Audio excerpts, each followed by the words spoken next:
And we are live.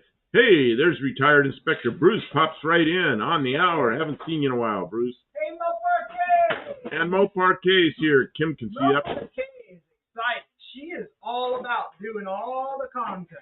Yeah, she's going after it. I've seen her, just videos.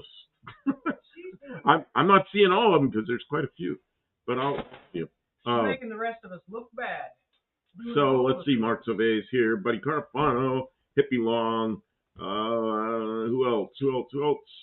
Welcome to Saturday night at the Buffalo Campo. Live from the shop. I'm going to try and get you guys eagle eye, bird's eye, viewsy eye thing. She's up there. You can see her way up there in the corner with a camera. Luis is here. How you doing? Colby Queso. Colby Queso. Didn't we buy some Colby Queso? Oh, I love Colby Queso. Colby cheese. When we're at the Mexican restaurant, we're at the Mexican restaurant. I always order extra Colby Queso. And let's see. Mm-hmm. Yeah, we don't go out to eat much at all. But when we're at No Name Nationals, we don't have a kitchen. So and everybody else is out. So we went out a few times. We went out to a Mexican restaurant twice. The second one we went to was so good, man. Oh yeah, that first one didn't do well. No, the first one I just got the wrong thing. I'm gonna have you do a tutorial on how to send bad food back, because that food was terrible and they knew it. I got something that wasn't very good. I'm not a person that ever complains at a restaurant, and so I didn't complain. But I got this stuff and I put it in my mouth and went, I think this meat is bad. It was wrong. Well, I don't know what was wrong with it. So there was some, I don't even know what it was. So there's some vegetables, and it was like tortillas that didn't even have it. They were just soft. He was picking at it, and it made his tummy sick. And he should have just said, I don't. Kim tasted it. She goes, something's wrong with that. Well, I don't want to complain, so I just. You could have just told the waiter, I don't know what it is, but I don't like this flavor. It was burned. It had been scorched to the bottom of like a. Like they do line preparation in Mexican restaurants. So that, there's beef, and there's chicken, and there's queso, and there's fried vegetables, and refried beans, and, they just scoop it out. Well, they must have mixed in the burned stuff in the stainless tray too many times for the beef that they gave him. It was pork. And they would have, the pork did not taste like pork. They knew they were giving you a dinner, and it was not good at all. And if you'd have said, I don't really like this. Can I get something different? There's something that this is not what I expected. And I'm just not. I've seen whiners in restaurants that are all picky about their food. Yeah. And I don't want to be that guy. Yeah, but that food it wasn't even like marginal. It was bad. It was bad. And the waiter knew. If you'd have told him, the cooks and the waiters, they know, he would have gone, and he'd have smelled it, and he'd be like, oh, and he'd go back to the cook and he'd be like, this is terrible. And that cook would have been like, oh yeah, sorry. Because the cook knows it's bad and they should have never served it to you. There was some little salad there and I ate the salad. And there were some vegetables in it and I kind of picked the vegetables out. But that was all. I couldn't eat the rest of it. Then the guy came around at the end and he goes, would you like a box for that? I said, no, thanks. You want me to carry it out to the trash can too? Don't pick at it. Just tell him I don't like it. Can we get something else? And he'll help. Okay, maybe it was radioactive, says Tim. You know what? Okay. I got to tell a story about the radioactive. What were those things? Shrimp. Okay, here's the deal. I put a goal up there last time. Because YouTube's kind of pushing people to content creators put up goals and all this stuff to try to make money. We don't know why they're not pushing our videos out, so we're trying to follow their request. So I put up a goal for, I don't remember how much, what do you call them? Subs, gifts, or something? Yeah. Cheers, shout outs, I don't know. Oh, for something, anyway, to beg for money anyway. And I said that if I got so much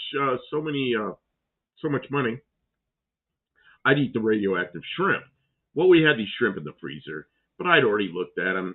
They weren't the radioactive ones. It was whatever the group was that was radioactive was not the ones we had. So I was going to do it like a joke. I wasn't really going to eat radioactive shrimp. And so there were people that wouldn't donate because they were like, we're not gonna encourage you to eat radioactive food. Okay, so I wasn't really gonna do that. Yeah, super chat. Mopar I'm gonna check this other Mopar K. Oh yeah, there it is. Okay, so Mopar K said super chat. She gets $5. What? She gets points. You don't give dollars away. Oh, that's what I meant to say. Yeah. She gets 5 points for that? Man, you didn't give anybody any points for being here on time either. Well, you I know could you give were, points. Well, they're Tim points, not the points. You could give points. What am I? Well, I've given your points before, and you like, what are you doing? Give my points away. Those are my points. I don't got a database. I don't got a spreadsheet. $5. See, and now Mopar K thinks she's got $5. No, you got 5 points. Can you guys see me okay? Wait a minute. You just made the Studebaker. You only got one light on the Studebaker. What'd you do that for? Well, I only got so much room. You're sitting where you're sitting. Well, how do we fix this? You gotta do it with your adjustments over here. If I move this and I move. Yeah, we got it. The problem is then you're in there. Then I gotta do this. You okay with that? I'm not really, but it'll work. Not really. It'll work.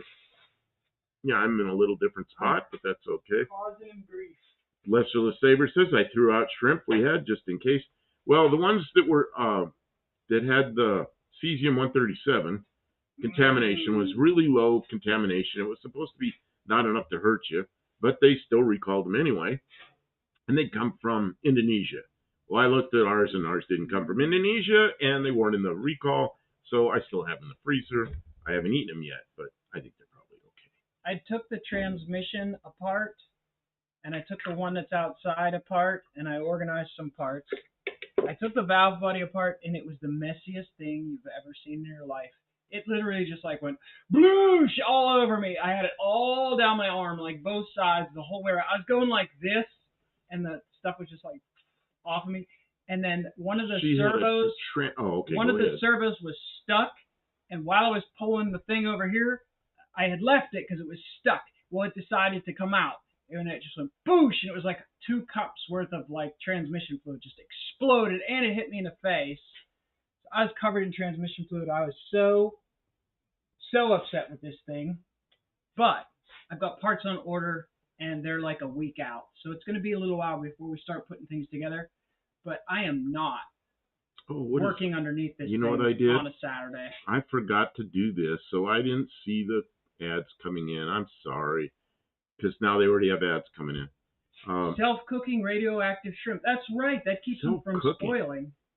Yeah, they won't spoil. Boy, the color grading on that camera is completely wrong compared to the other camera. Sure is. Which camera is that up there? It is. Oh, it's that big thing. Yeah, it's the big camera. Yeah, it's the one that has a color. So many adjustments that it's. You know, the problem with this thing hard to adjust. Way up in the air like this is like. It was get up there to work on. It was DF Repair that said that. What did he say? Self-cooking radioactive shrimp. Nice. Good stuff. Good stuff.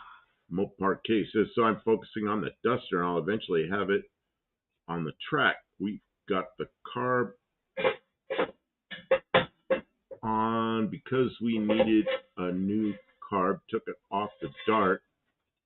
But what kind of carburetor are you going to use, Kay? Do you know?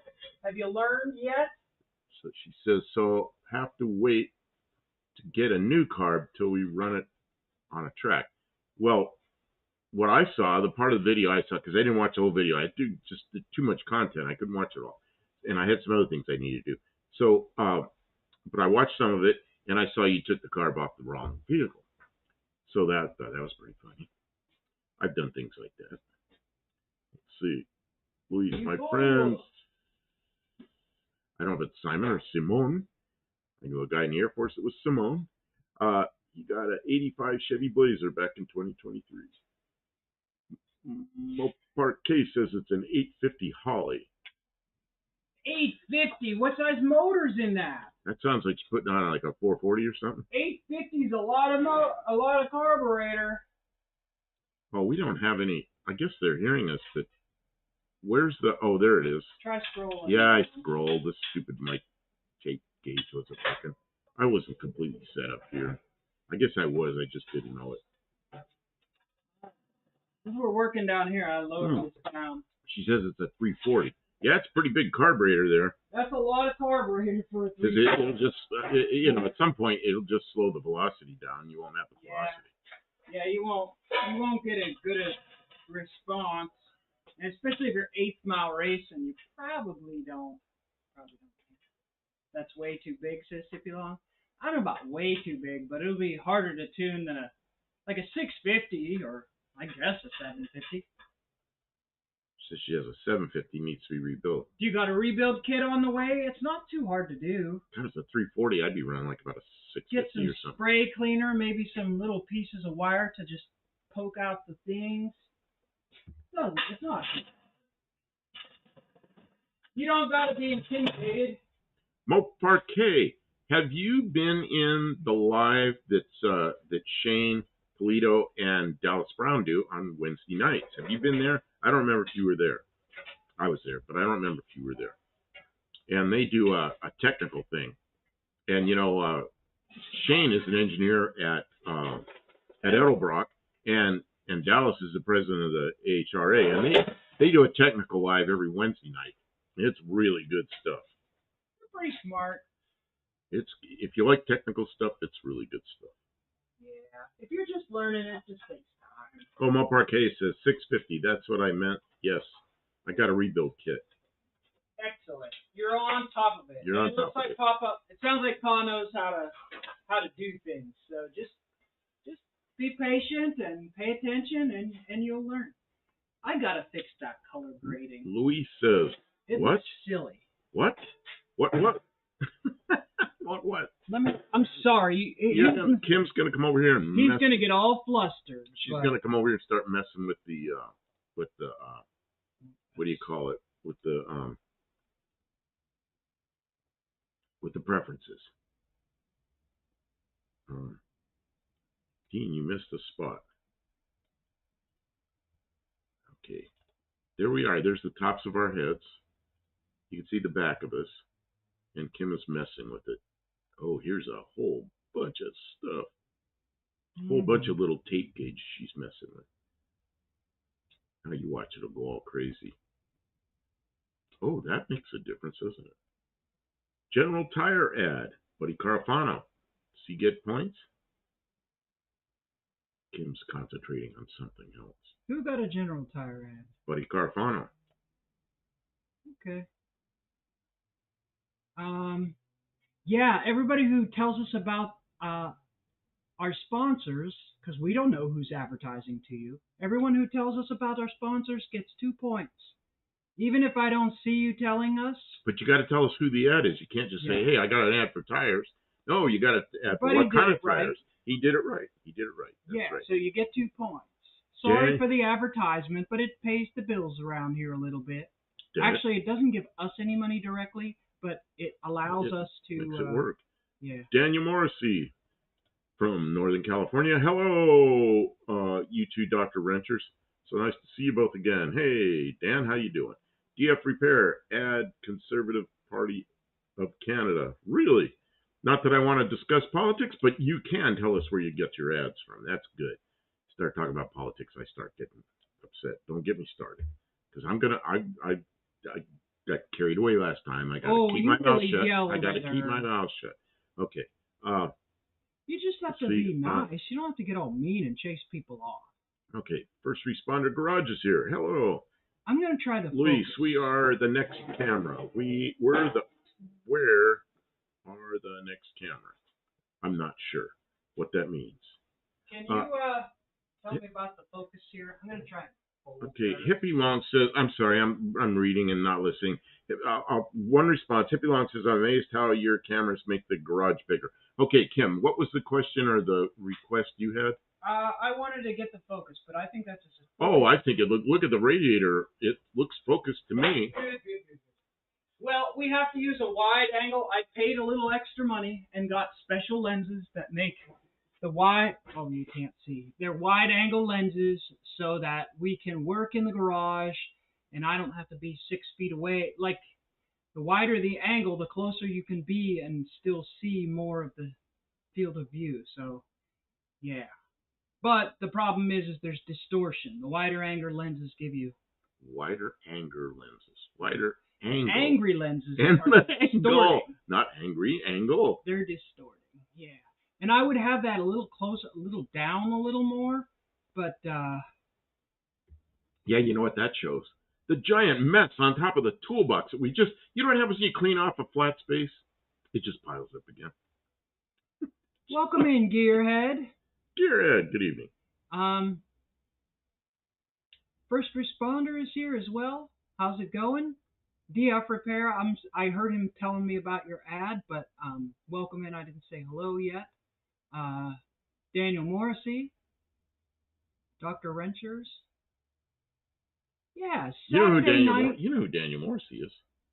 He is the friend of Inspector Bruce. They are friends up there in Northern California. Oh, okay. And that's how he found the place. Yes, it's pretty cool. Mopar K's watching Engine Masters. The best to run the carb for my car. I mean, Paul will tell you, just use the one that you have, get it going, and tune it in. And then you could, once you have a carburetor that's running, you can kind of read your plugs or change the jetting. Honestly, to need a bigger carb than a 650, you probably would have to have more engine, right? Big block. Hippie Long says, camera 2 is stroking for shutter speed or dropping frames when you walk by. JB's Little Shop. Hey, how you doing? Haven't seen you in here in a while, but I saw you at No Name Nationals quite a bit. Is it jittering? It is. Do that again. It is a little bit. It is different than the other camera. Yeah, it does. He's right. It does do something. Some of it may be lost in translation because it goes through a converter box. So, because I can turn. Yeah, you can't go direct with that one for some reason. I don't really understand. Yeah, well, it's, there's stuff. Airflow is key. Okay, so patience is key. Once again, yeah. Just practice and learn. Get it running. Don't try for perfection on the first round. Just get it running. It'll be a lot more fun once it's running, and then you can make little tweaks here and there. Helicopter coming. Do we really have a helicopter? Yes. I can hear it out there. Fly it way over around us. Don't go right over slow. But they're going to go right over slow. Mark Sauvé says, I've always raced my 350 with a 750 carb and stayed consistent, no issues. See, I think you can run a 350 on a 750 carb. Some of it's going to depend on the cam. Some of it's going to depend on your gear ratios and your stall converter and your exhaust. What modifications have you done to the engine? And then you could take a big carburetor and jet it down. And you can take a big carburetor and change the power valve, or you could change the secondaries so that, there's a lot of adjustments. It also depends on if it's a vacuum secondaries or not, because then it's only got to get what it needs. Yeah. Yeah, there's so many variables. There is, yeah. Find one that works, that's not all bunged up.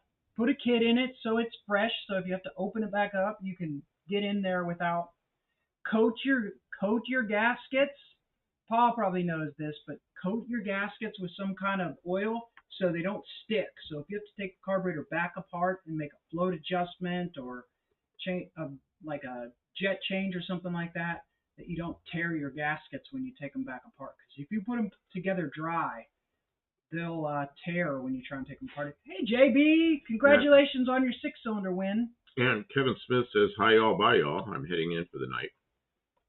Stop by. Okay. Thanks for stopping by. Who was saying hi bye? It's Kevin Smith. Oh, okay. Thanks for stopping in, Kevin. Hey, Tim. It was great meeting you at the No Name Nationals, although we already said that on Tuesday. Can you guys believe it's been a week already? I can't believe it's been a week since the No Name Nationals is over. Can you believe that? This time a week ago, we were gone. We were left. We'd already packed up and left. I'm going to make him work tonight. Kevin Smith says, back is killing me again. That doesn't sound good. I'm sorry, Kevin. Take it easy. Every day can't be the most productive day of the month.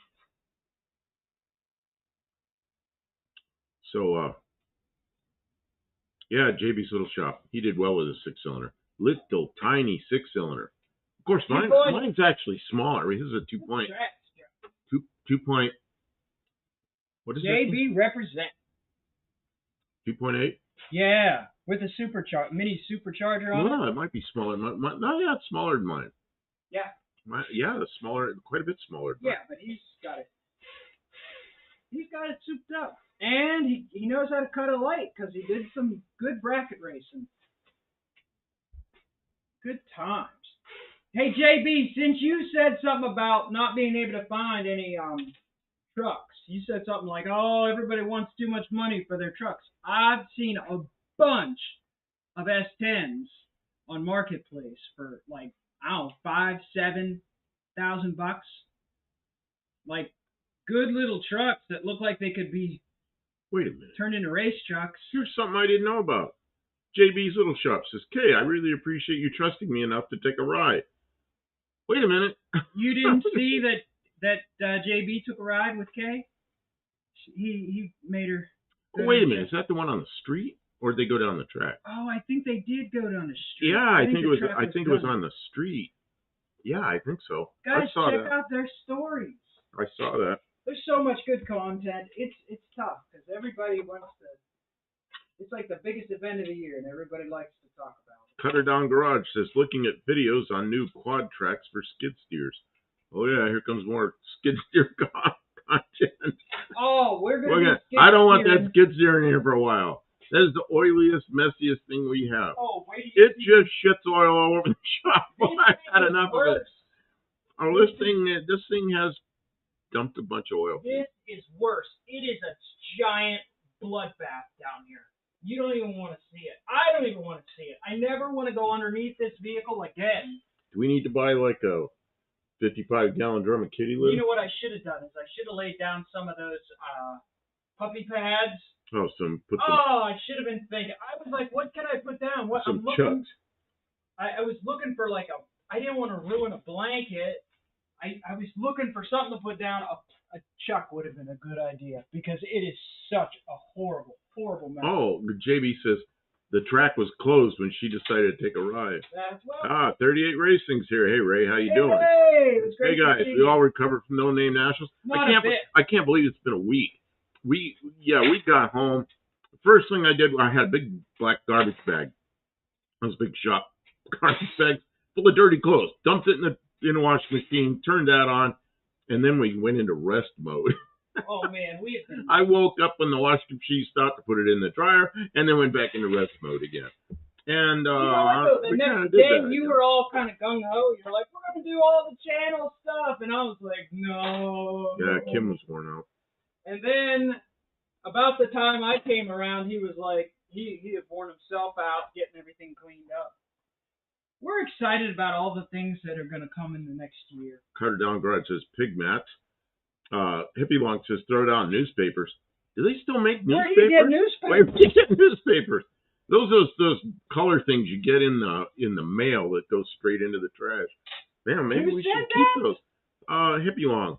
He's in California. Maybe they still have newspapers. I don't know. Hippie Long, are you texting from 1987? Where do you think we're getting? Is he from a different time? He's not a different time zone. He's in a different time. I don't even think there is any newspaper. Oh, there may be. Go for a next year we will race. Excellent, Mo Parquet. JB says the truck will be faster next year, as always. Last year we didn't race because I was leaking, and the year before we were what? Were we in the van the year before?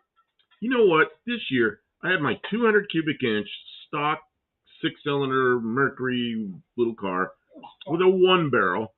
But you know what? I actually got out on the track, and I went out there with Kim first, and she kind of taught me how to behave and not make mistakes. Okay, so I did that. Okay, I get it. So then I started racing, and I lost every race, but that's okay. But by the time I got home, it's like, yeah, I need to make a faster car. Well, it isn't about winning. You can't So it's like to go after your first race. So it's like, yeah, I kind of want to go faster now. Huh. Well, it doesn't. No. You know, it doesn't matter if it's a bracket race, but it's still fun to go faster. You know. It is fun to go faster. We've got other things to do. We're not bracket racers. That's a recreational thing we're going to do once a year. We're not going to be. Hippie Long says, I'm from the past, like Buff's Blue Angel shirt. That's right. This came from California. That makes sense. Don't pretend like it's not. Cutter Down Garage says, mono barrel for the win. That's right. That's what we got here. That's what all our vehicles have right now. Well, you know what we should do? We should put a microwave, wrong thing, a microphone, different than a microwave. A microphone in the air cleaner. Then we could hear that warm barrel working.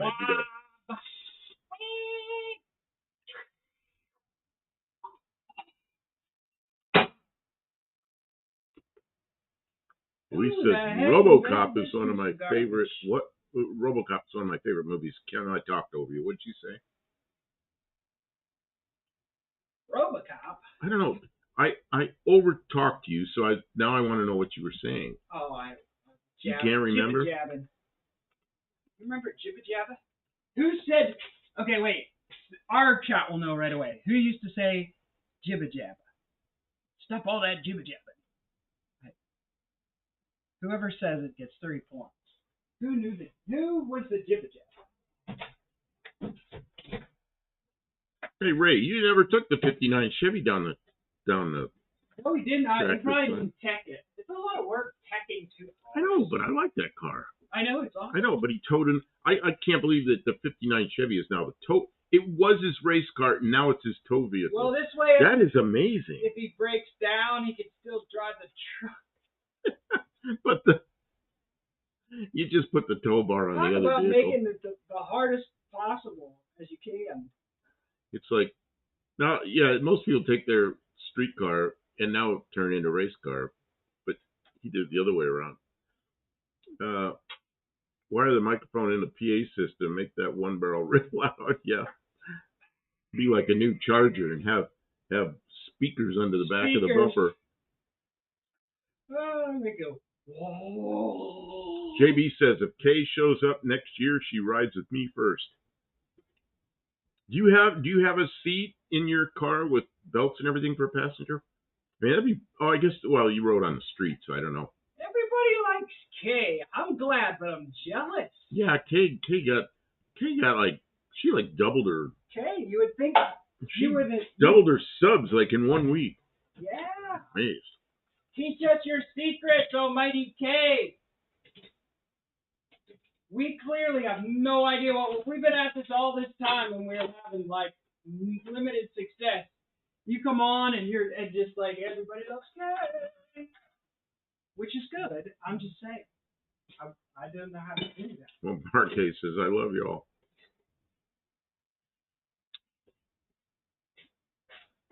Yeah, be yourself. Yeah, well, I'm definitely being myself. And so does Kim. No, that doesn't work, Kay. Kim, well, I mean, that's what I do. I'm not saying it works. I say that's what I'm doing. Yeah. Kim's definitely herself. Everyone else was taken. That only works if people actually like you, Kay. Mark Sauvé says, one guy at my track used to tow an Austin Healey with his 40 Ford panel truck. Would race the Healey in Super Pro and the panel truck in street. But what he didn't do was tow the panel truck home with the That's right. With the Austin Healey. I already almost got this. Mo Parquet says, talking to a camera, and I started showing even the rough times. You know. Oh yeah. I have some older videos that are kind of like that, but I tend to put my best face forward. Well, we started the last short I put up. We started to. Kim was videoing me gonna bolt down a windshield wiper motor. Oh, damn it! Oh, yeah, be yourself. So I was gonna bolt down a windshield wiper motor to this thing. But instead, I dropped the hardware on the floor. Of course, it rolled right to the center of underneath the vehicle where hardware always goes. So then the video became about me dropping hardware, and it was kind of funny, I thought it was. I tried being myself, but then they said I had to put pants on. Jeez. It's all downhill.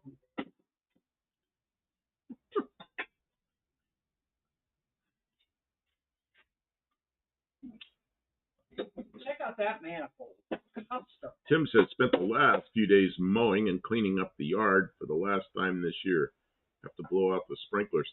Hey, you got to get your truck done before it gets cold, or is it already cold up there? He wants to get his Demon and his truck done this year.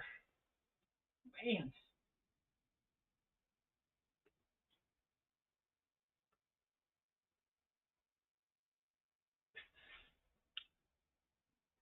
Queen Bride. Hey, Kim and Buff. Hey, Queen Bride. How you doing?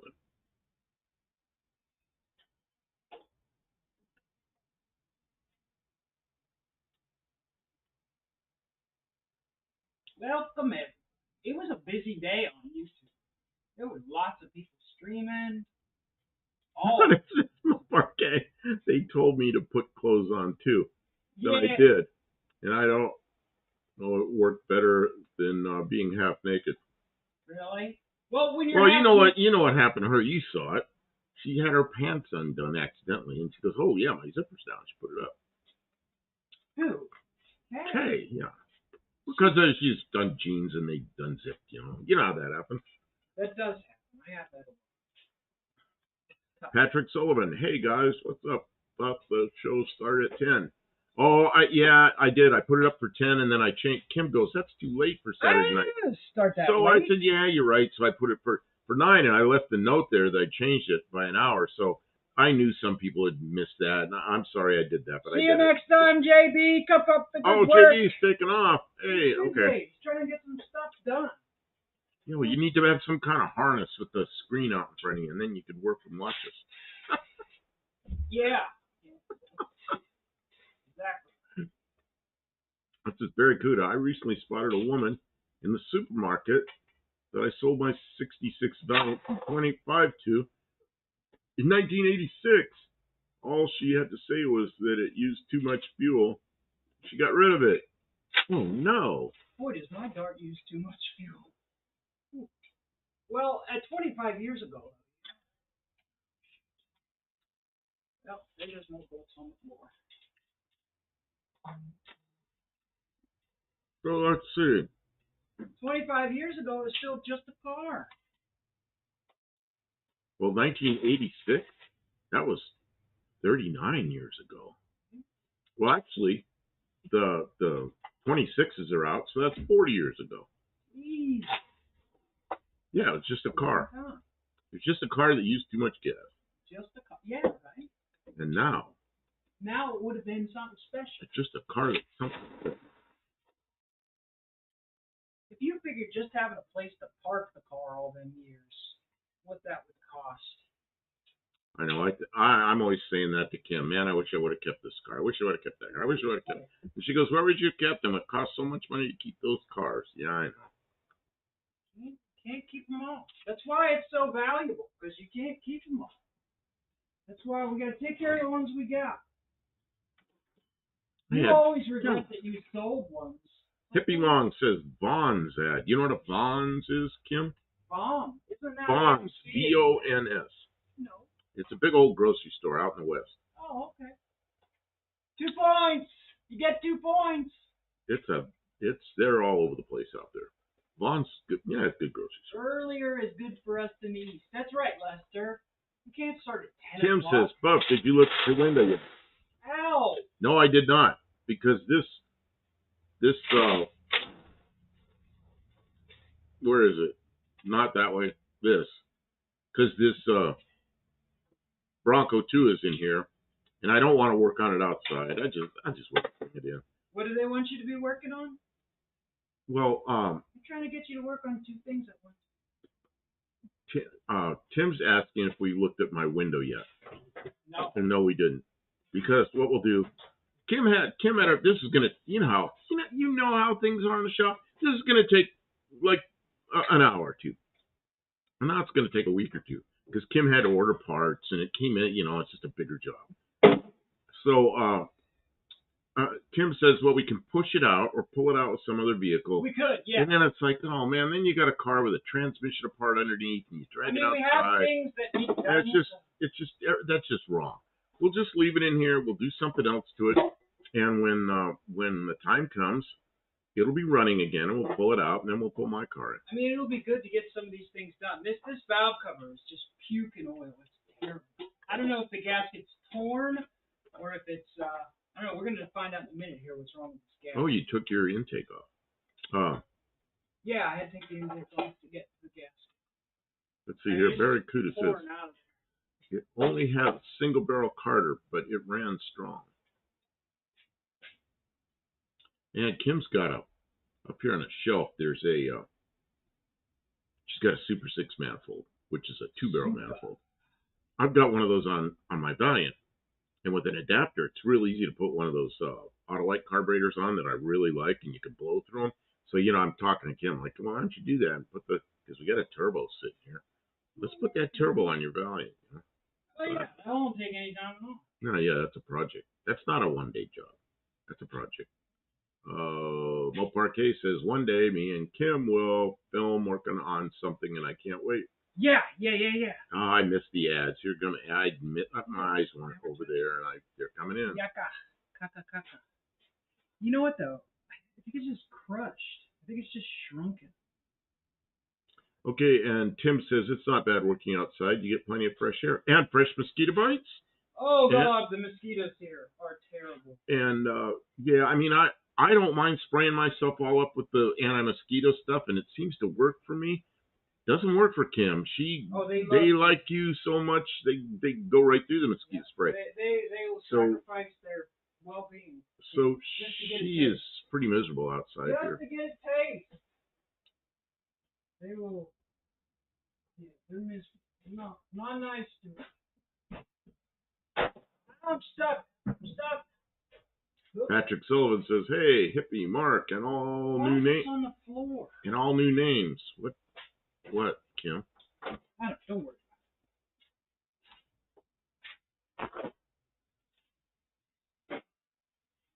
I'm talking too much. And I need a break. Not letting you talk. I'm sorry. No, I need a break.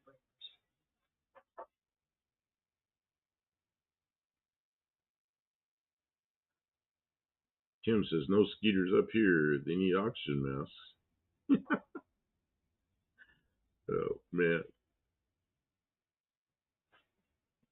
Lee says, sorry, everyone. Walter Salmon has a sad day about grandmother. She passed away. Oh, I'm so sorry. Oh, Clint Street Machine. Hello, peoples I know and peoples I don't know.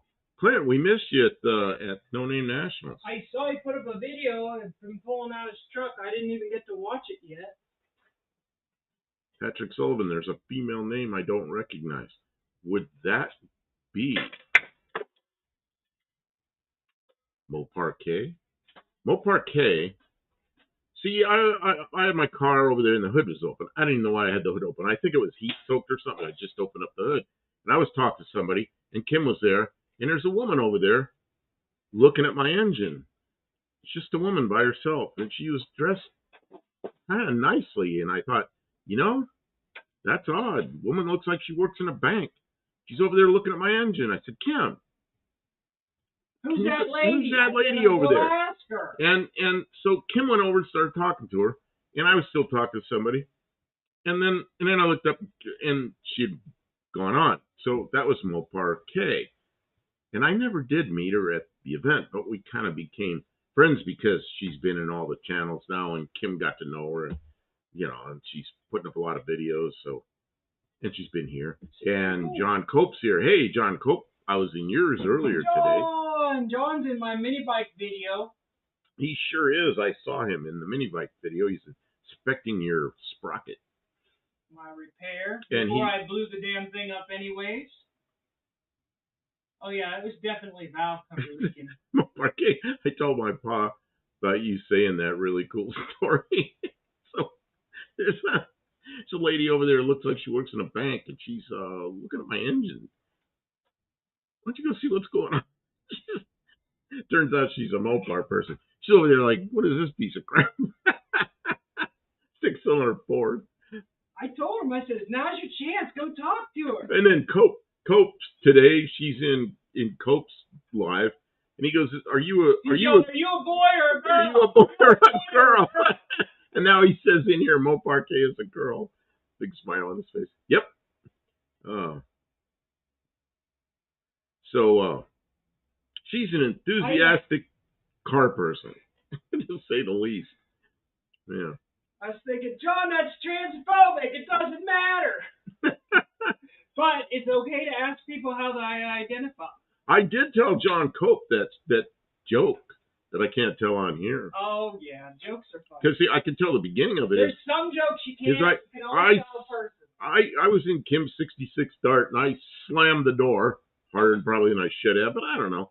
And the he ripped the door handle. The armrest came off. And Kim goes, "Hey, it's an 80-year-old car. Take it easy." And I'm sitting there with her armrest in my hand. Like, pulled it right out. So, yeah. I gave him a hard time about breaking my car. So then she said something that was funny as shit. But I can't say it in here. I can't. It's like something you can't say in here. So, and it was really funny. So I told John Cope and Dougster, and they were laughing pretty good. But anyway, and Michael Robert Embry. Hey, John. Hey, I'm sorry, guys. I'm gonna cut out the sound. I just have to suck up a couple of these leaves and stuff. I don't want them to fall. Oh, and that'll cut the sound out. Just for a second.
I'm done. So actually, I can tell the joke, but I'm gonna have to change words a little bit. So when I pulled the door handle off, Kim goes, "Hey, it's an 80-year-old car. Take it easy." She goes, a little different wording, but she goes, "If you were having a close relationship with an 80-year-old woman, would you grab her that hard?" And I just thought that was hilarious. Yeah. But was that really your first time going that? It sure was. Normally when I'm on a strip that's long like that, see, I was a pilot. So I get up to that kind of speed and I start pulling the nose up and I leave. Well, there it's different. You got to stop. So, yeah, it really was. 71 years old, and I went down a drag strip for the first time. But it won't be the last time. Well, you never know. You never know. I might not make it. Yeah, John Coates laughing. Let's see here. Barry Cooter rebuilt the engine, the 904, the diff, even the speedometer, painted it black. Had headers and twin exhausts, wide rims, wide ovals. One of the most foolish things I ever did was selling it. Oh, man. Yeah, after all that work. Clint Street Machine said, "Buff, shouldn't you be wearing a Thunderbird shirt?" Okay, there's a story behind this. That thing is noisy. It's a wire brush. I know. So the story. I wanted to show John Cope something before he goes. The story is, Don't leave you. I spent 10 years in the Air Force. But I worked on big C-5s, C-140, all transport airplanes. I always wanted to get on something smaller. But I ended up working after I got out of the Air Force, I ended up automotive stuff for a while, and then small airplanes. You know, single and two-place little sport airplanes. Then I went to work as a on the civilian side as a contractor for the Navy. So I worked for NAVAIR, the Naval Aviation, for 15 years. But I got to talk around the headline. Yes, you do. Because it's shop time, so I got to handle it.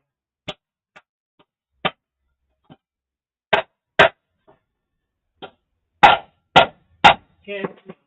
So when I was working for the Navy, one of the places I ended up was at NAF El Centro, Naval Air Facility El Centro, which is in California, right on the Mexican border. And it's warm down there, and that's where the Thunderbirds, that's their wintertime place where they practice. So in the hangar I was working in was real close to the flight line. So I used to go outside, and I mean, there are jets flying over all the time, and it was the Thunderbirds. It's like, or not Thunderbirds, it was the Blue Angels. So every day we had like a Blue Angels show. So it was really fun. The least fun thing was sometimes I had to be inside working while it was going on. So the day I left, a couple of guys I worked with, I mean, we were closing our part of it down, so we were all leaving. But I ended up leaving. They offered me another job back east, so I went back east. So I was leaving. A couple of guys bought me this sweatshirt and brought me that what do you call those things that go around your neck, lanyard, that say Blue Angels on them. So yeah, so I was working for the Navy for a while. So I do have Blue Angels stuff. I want to show John Cope. Is John Cope still here? I hope John Cope's still here. John, if you're here, let me know, because otherwise I'm not going to disturb you. John will be proud of me. I'm working on what transmission? I'm working on an A4LD in this Bronco. I got the valve body out of it, and the valve body's not going to fix it. Although I have to, now I messed up the gasket, so I got to put new gaskets in the valve body. And then I'm going to have to take the transfer case out and take the tail shaft housing off so I can get to the governor. And supposedly those stick. Do you want to see the valve body I'm working on? It's messy. I'm going to point it. I'm just going to point the camera over there at the. Oh, you took the whole stand. The whole thing. There it is. And it is a bloodbath underneath that. Well, it's like a no-go zone right now. It was a horrific mess. That's all. That's all. Okay, now you're going to have to repoint. Oh, that was not too bad. I took it out of there. I got it out of there myself, John.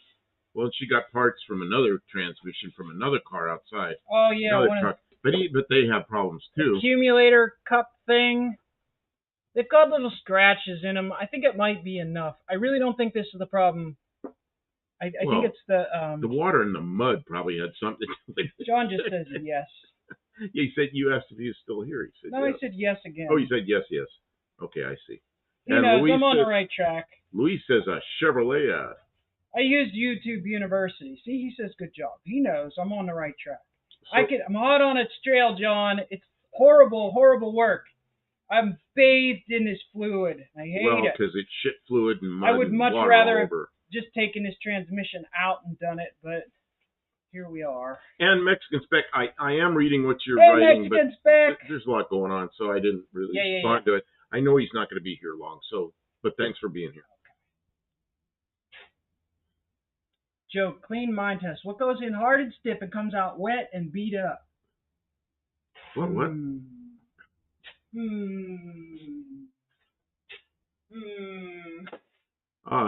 I just honestly don't know. Gene Stevenson saying something with my exceptionally high performance vacuum cleaner, which can disassemble the carpet and linoleum with exceptional some kind of name. John Cope, tell me what the transmission is doing.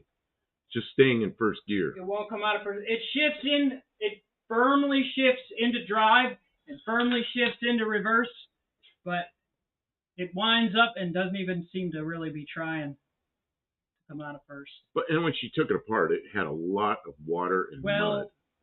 There's evidence that this vehicle was underwater, and there was milkshake in the transmission when I got it. And then when I took this uh, accumulator cover off, there was still smooge in it, and there was crud in it. So it's pretty hosed. But as long as I can put it back together, I'm trying to fix it. But if it doesn't fix and it will only be in first gear, it'll still be a really useful yard dog for moving things around here. Do you have vacuum at the Yes. And I took the modulator out and tested that it actuates, and it does. So I'm assuming that that's not where the issue is. But thank you for pointing that out. But because that was one of the first things that we looked at, and that didn't seem to have there was no issue with it. So I really think it's something else.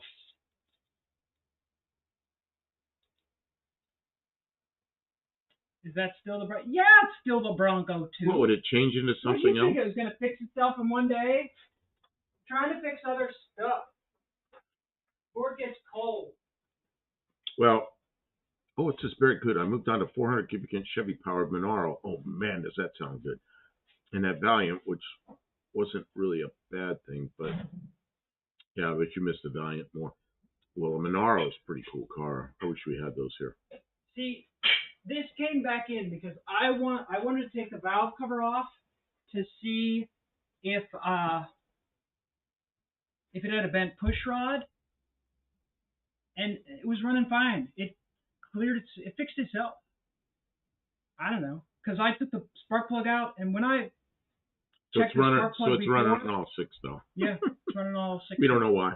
So, but then I had to replace that valve cover because it was leaking horrible. And Michael Robert Embry. Oh, Gotta go. See y'all. Okay, yeah. Thanks for stopping by. Yeah, it is. It's not very clear what it is. What's a foundation state? Oh, because it's one of the original 13 states. Indeed, Stevenson said hi. Hercules. And he knows American history enough to understand that. You missed the Valiant more. Valiant's pretty good. Pretty cool car.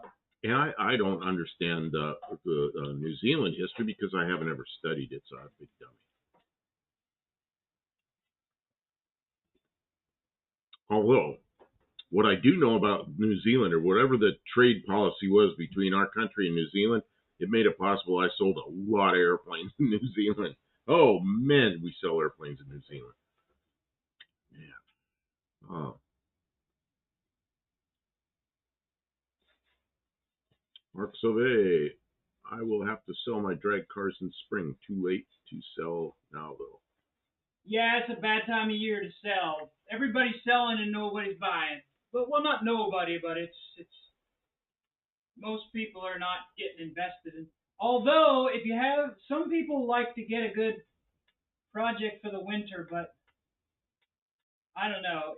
After COVID, a lot of people have more projects than ours.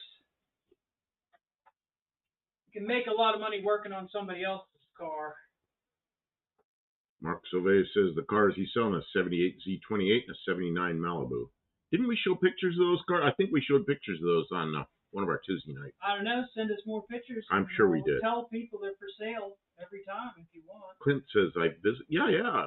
I mean, if you want to sell them, we'll show them. Yeah, we'll show them.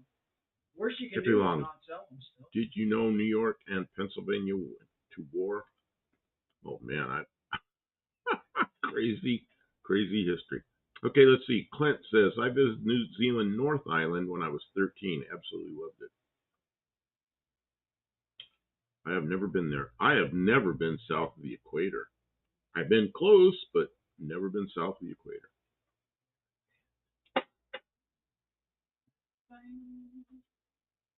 Never been. Mark Sauvé, problem is they're parked outside, so once it snows, I can't get to them. Okay, Mark Sauvé says, yes, we did show the pictures. Well, we'll show them again. I just have to be reminded. I have a folder I keep current pictures in that I'm doing that night, And as soon as the live is over, I stick them all in another folder, which is huge, full of all the pictures. So I never throw them away. But I can't access them easily. So if you wanted to send them again, if you wanted to send them again, I'll show them again. And what are we doing?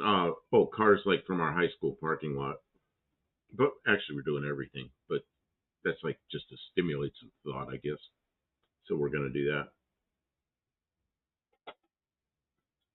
Louise says, wait, in Google? Okay, in Google. So many pictures. Oh, what I do, people send us pictures, on Tuesday nights, and I put them into a folder that I'm showing the pictures out of. Well, when the Tuesday night video's over, and everybody's still chatting, and we've shut the video down, and everybody's still going finished and all this other stuff, I sit there and I kind of watch that. But I reorganize my stuff, and I take all those pictures and I put them in a folder, so they're not clogging up. So I have an empty folder that I'm showing pictures out of again for the next week. So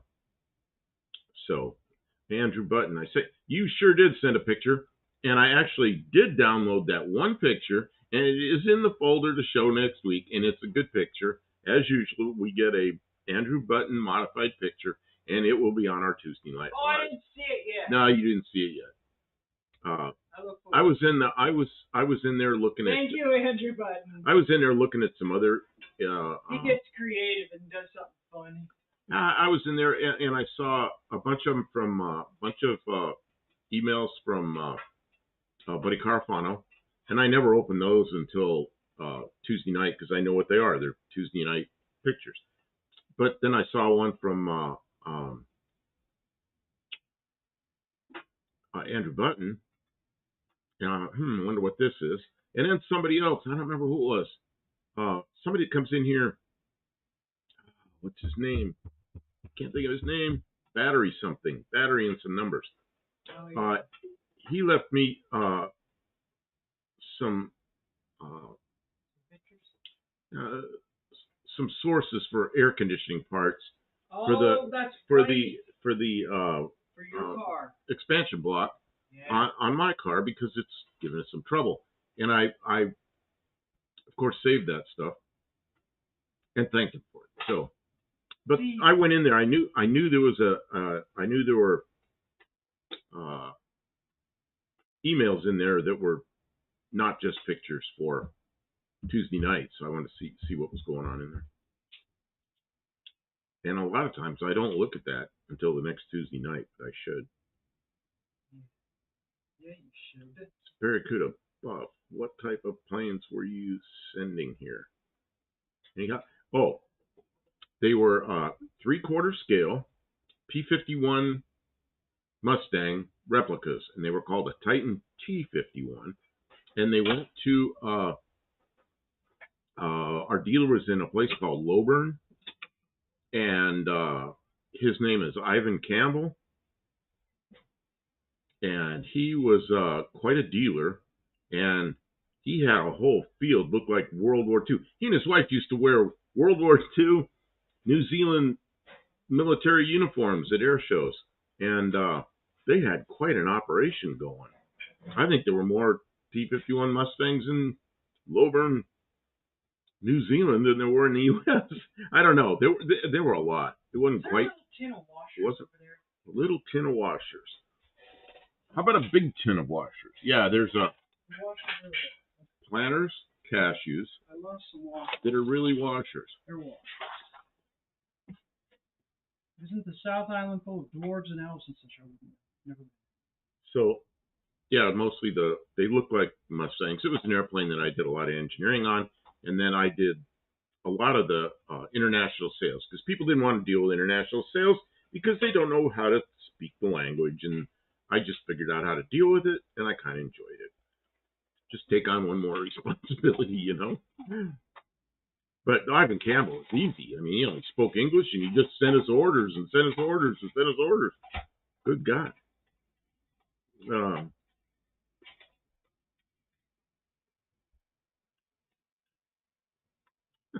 Dwarfs and elves and such. The South Islands that's south.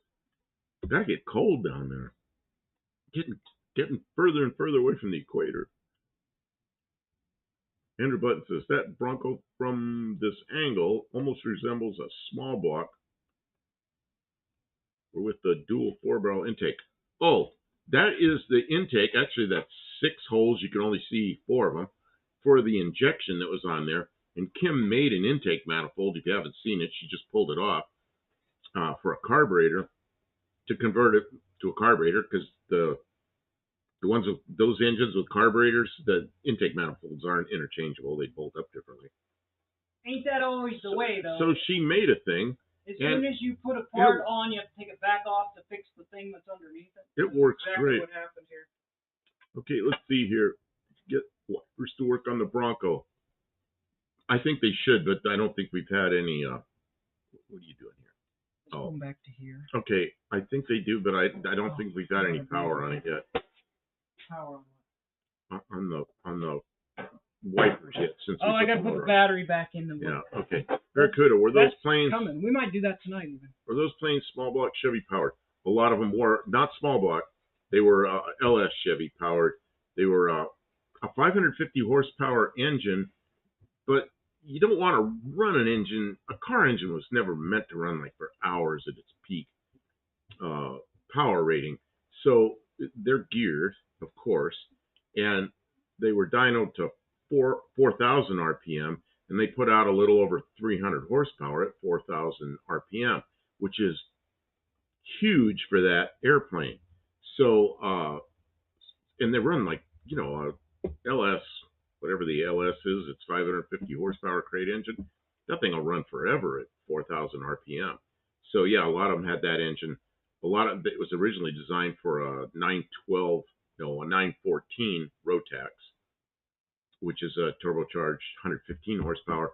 Or some people, there was a V6 Suzuki and later a V6 Acura engine, and then the LS engine. Anyway, I'm getting way off track here. Tommy Hanlon's here. Good evening. Hey, Tommy. Good to see you in. Tim says,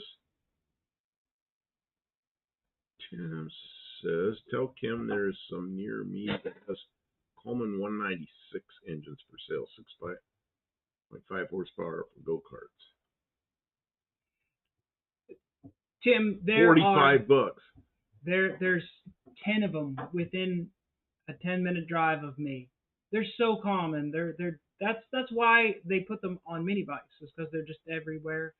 And actually, didn't the neighbor say that the gearbox in his rototiller went bad, and if I wanted, I could take parts off of it? Yes. That's one of those 6.5 horsepower engines.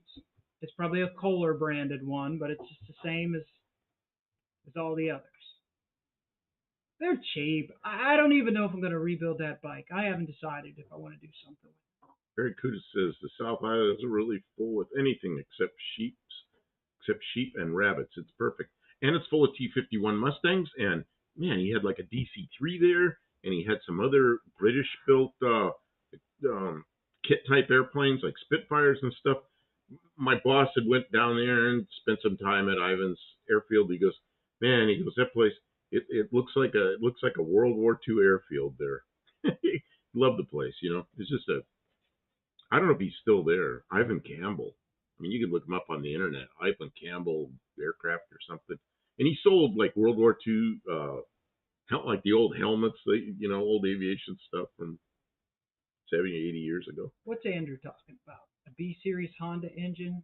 A J-Series V6? What's he talking about? I don't know. Andrew, help me out. I missed whatever you were talking about. What is this with kilts and half-eaten haggis?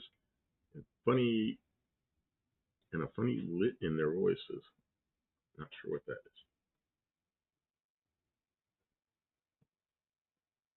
I'm going to take that small block Chevy stashed in there and put it on the bike. No, you're not allowed more. Put 150 pounds of pressure in that tire. I think you're not allowed more than 230 cc or 224 or whatever. That small block Chevy could end up in my Mercury. He wants to. I've put Chevys in Fords before, and it's not that I like Chevys that much.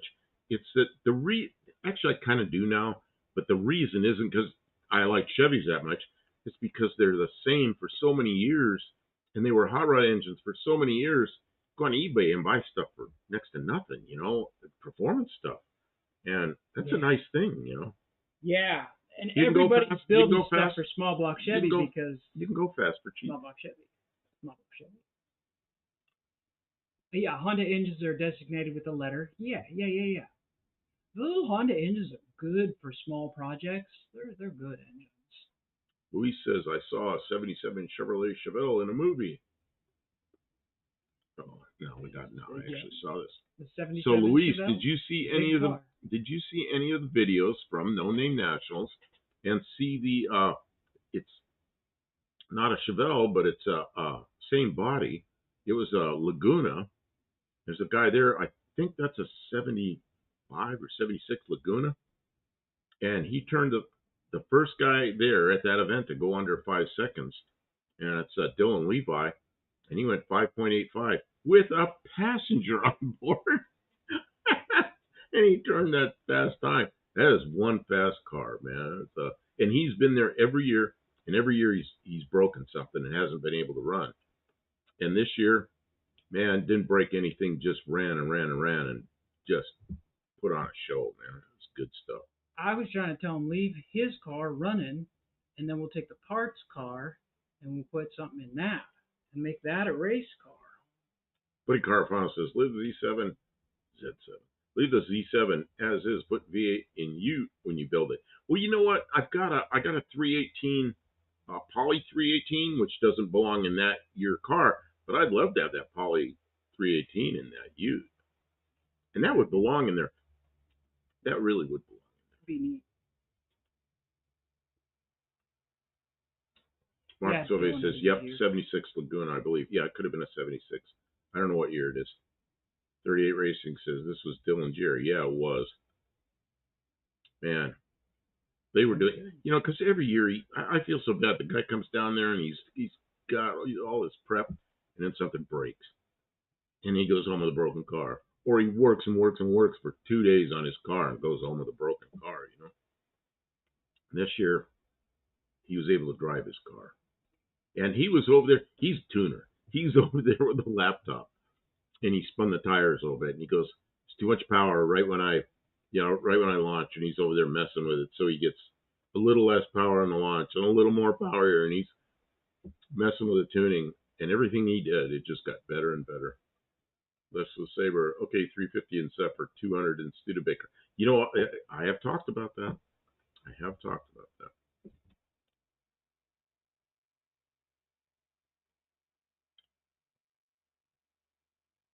Andrew Button, you ought to take that 318 Poly over to that cracker restaurant. Just change its logo. Polly wants a cracker. Polly. Yeah, I don't know about that. I don't know. I kind of like. See, I always like those 318 Polys, and I've got one. It's really a good engine. It's just all apart. Nice fresh bores. Nice, everything's good. So I may do that. Yeah, Gigi was Dylan's co-pilot. It was Ginger. I never heard Gigi. Ginger, who is uh, John Wilbur's friend, wanted to ride in it, and she'd ridden with Cope, and I think that wasn't fast enough, she said, so she got in Dylan's car, and with her in there, Dylan went under 6 seconds. We asked her how it was, and she goes, it wasn't fast enough. Hey, Stray Bullet, welcome in.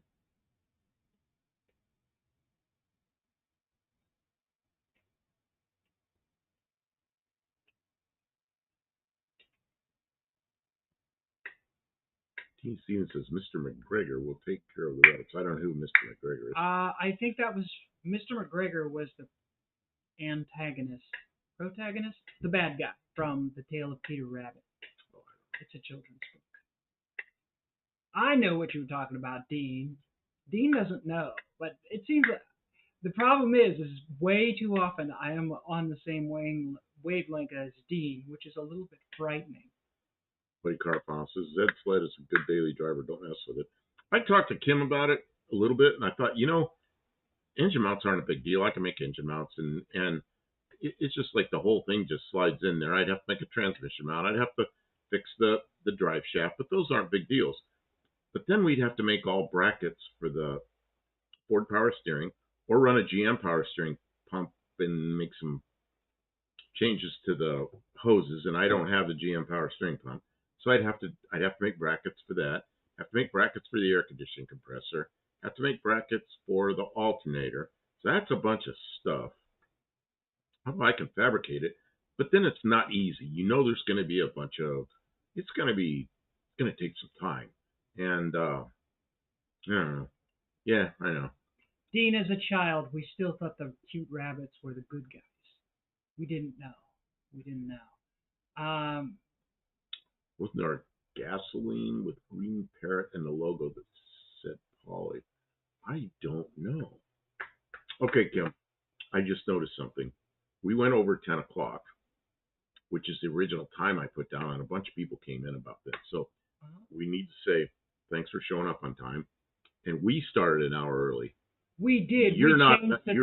Those of you that came in here at 10 are not late. We were early. I didn't make that real clear. So. He doesn't like to stay up too late, so we can't start later and later and later. So Saturdays we start earlier because there's more of an audience on Saturday, and the people demand it. Thank you everyone for coming in. If you are here, get 2 points. You don't even have to be in the chat. The fact that you're here just after 10 o'clock when we had planned, you've earned yourself 2 points. Make sure you keep a tally. I don't got a database. I don't have a spreadsheet.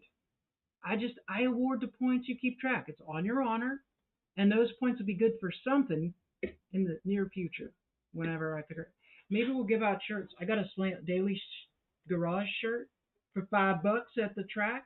He was almost giving those things away. I should have bought one, but I didn't. That was a good deal. I was like, $5 for a T-shirt. I don't know why there's a booby girl on it, but I don't know. I don't know why. The Slant Daily Garage is a car channel. I don't know why there's a booby girl, but hey, I guess everybody likes booby girls. I mean, who doesn't like booby girls? You like boobs? You better say yes.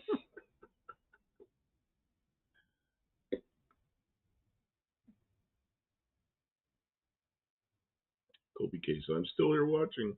Hey, Colby. Welcome in. Enter button. The Fox Body 302 has the magic pan. That might be tough to figure out with a Chevy. Okay, here's the deal. Mine has a 6-cylinder crossmember, which is way up forward. So the Chevy just fits in there. I mean, that'll be no problem. I do have a V8 crossmember outside in that parts car. And if I used a Ford V8, I'd take that crossmember and it just bolts on. I mean, I put it on this car. So I could go either way with it. But the 6-cylinder crossmember, when I look in there, it's like, oh, this is set up for a Chevy V8. Here's the thing. Was never intended to be a racing channel. This is more what kind of channel is this? It's just, we just do stuff. But we fix shit. We change shit. We just do stuff. We were supposed to build an aluminum car. But you told me that's going to wait till winter, so we've got a little bit of time. It won't be long though before we're in here lighting up the fire. But the little car will be nice in the winter because we'll have lots of room to work around it, and we'll keep the door shut. But that's coming soon. The cold, it'll hit. I mean, it'll hit, and then we'll start October next month. John Wilburn's number in the 300s, and then it'll start coming down. Very kudos. Buff Lilburn is close to where they have one of the world's best warbird shows. It was started by Sir Tim Wallace with his P-51 and later his Spitfire. And that place that I'm talking about, I've never been there, but my boss went down there, I think, twice. And then Ivan Campbell and his wife had been up to the U.S. several times, so I got to know him. But Carfaus says build the Ute first. I started making a list of the projects we have, and I'm up to about 25 lines. I almost made a copy of Hey, it bring down Pitt, here, welcome in. but I didn't. The Ute, I like the Ute too. I like all the projects. You know what happens when you start getting old like me? Money and time. You start thinking of more projects than you have time. And then you think of more projects, and it's like, man, I don't know. Guess I'll just keep trying. It's a car community, but it's like I've noticed like a lot of the like gardening and farming communities and stuff like that. They don't talk about farming or gardening or anything like that. They're talking about everything that's going on in the world every night. That's all they talk about. They don't talk about gardening anymore because nobody watches gardening channels. So you got to talk about the things that people want to talk about. Whatever it is that people want to talk about, you got to pay attention to the people, or else people will go somewhere else. So we talk about whatever we want because it's our show, not yours. That's a joke. If you know, you know. Anyways, Pitt's asking 38. 38 says he's going to try and be in the sevens next year. What do you think he's going to do to that truck to get into the sevens? Street bullet. And don't forget about the bathroom remodel job. That's no. Yeah, that needs to be done. And here we are at the shop messing with cars, and we need to go finish the one more sheet of plywood finishes the floor. But there's a couple. You know how projects are. There's a couple things that need to be done first. There are layers. So we have to do those other things first, and then we can finish that floor. There's digging, and before we could do the digging, I had to finish the skid loader, and before I could finish the I got the skid loader working, but then No Name Nationals was upon us, and I decided I wanted to get this done before No Name Nationals. Mike Murphy. Hey, Mike.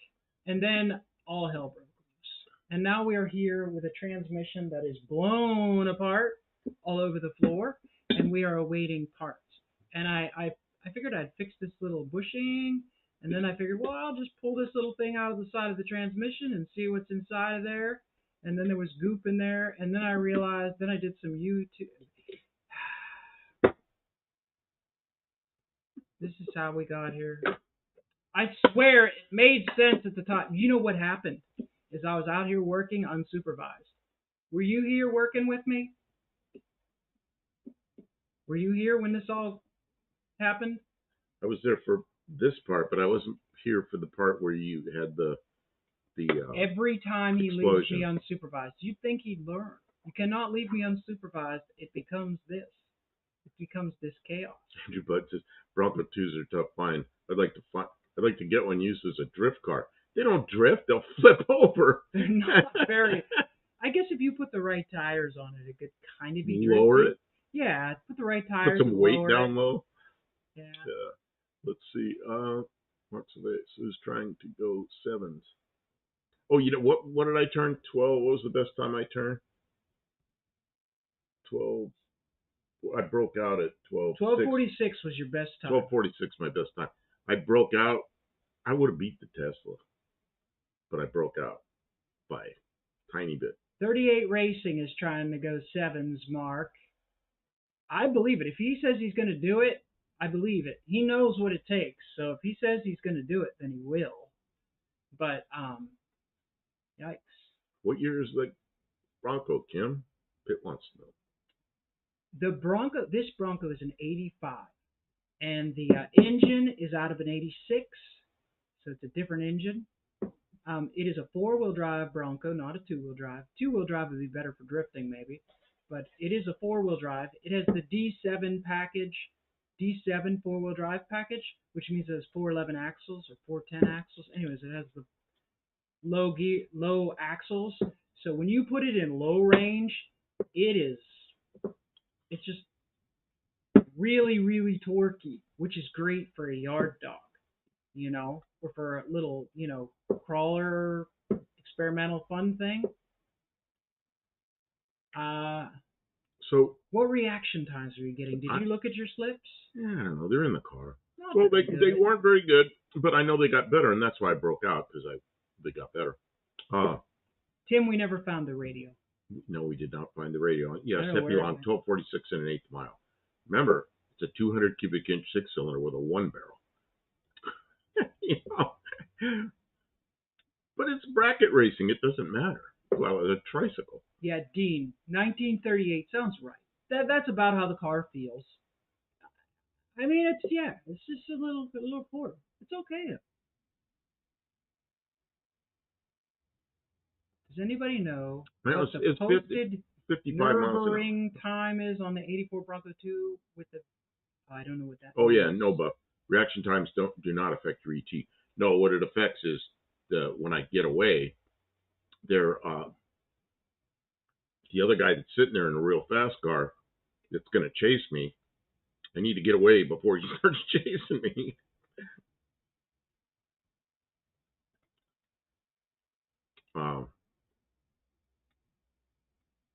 Yeah, I raced a Tesla S, whatever it is. I don't know, 800 horsepower. So I don't know. It was funny because I didn't like being mashed up with that. So anyway, I took off. A big old head start, of course. And I look up and he's still sitting there. You know, and I'm in a slow car. So I'm getting up closer to the finish and I look up. And man, here he comes. Looked like a fighter jet coming up behind me. Ooh, and he goes, right as we get to the finish line, boom, he blasts past me. So I actually got there first, but I broke it. Stray Bullet says, I bet the two-wheel drive Bronco 2 is rarer than hen's teeth nowadays. So since I've searched for stuff for Bronco parts on Marketplace, I do see them pop up. And I see the two-wheel drive and the four-wheel drive pop up about the same frequency. They're usually, a couple hours away from me. But the condition varies wildly. Like this one's really rough. A lot of them have engine problems. It's really common to see them on the marketplace with pretty nice bodies because we're in the South, with bad motors, bad transmissions. Because they were kind of light duty vehicles and they're getting very old, and people start to neglect them and then they fall apart. To find a nice one, there's always one for sale, but the people are asking $6,000, $7,000, $8,000 for them. You're like, what? What? But the new Broncos made the price of these old ones go way up.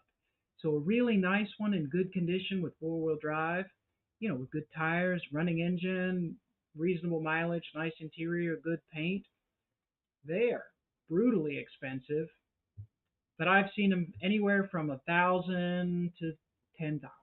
It's really wide range, but they're all over. They are around. If you wanted one, you could find one right away. But buyer beware, because a vehicle that old, well, just like going to get your car. We went down to Texas and there's a lot of car, but it wasn't exactly what you had expected. Yeah, there was a bunch of little stuff. The two-wheel drive ones in nice shape are the ones to find? Really? Like, isn't the whole purpose to having one of these is to have the four-wheel drive? It's our whole purpose to have a four-wheel drive around here for pulling stuff in and out of the wet grass, and when we do have some ice, it'd be nice to have a yard vehicle that we can rely on. Dean says if we just put that 1920 Holly in your 200. My father.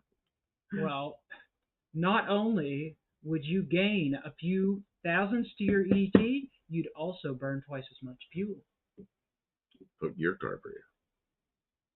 No, actually, I have the same kind of carburetor as your Ford on my Dart.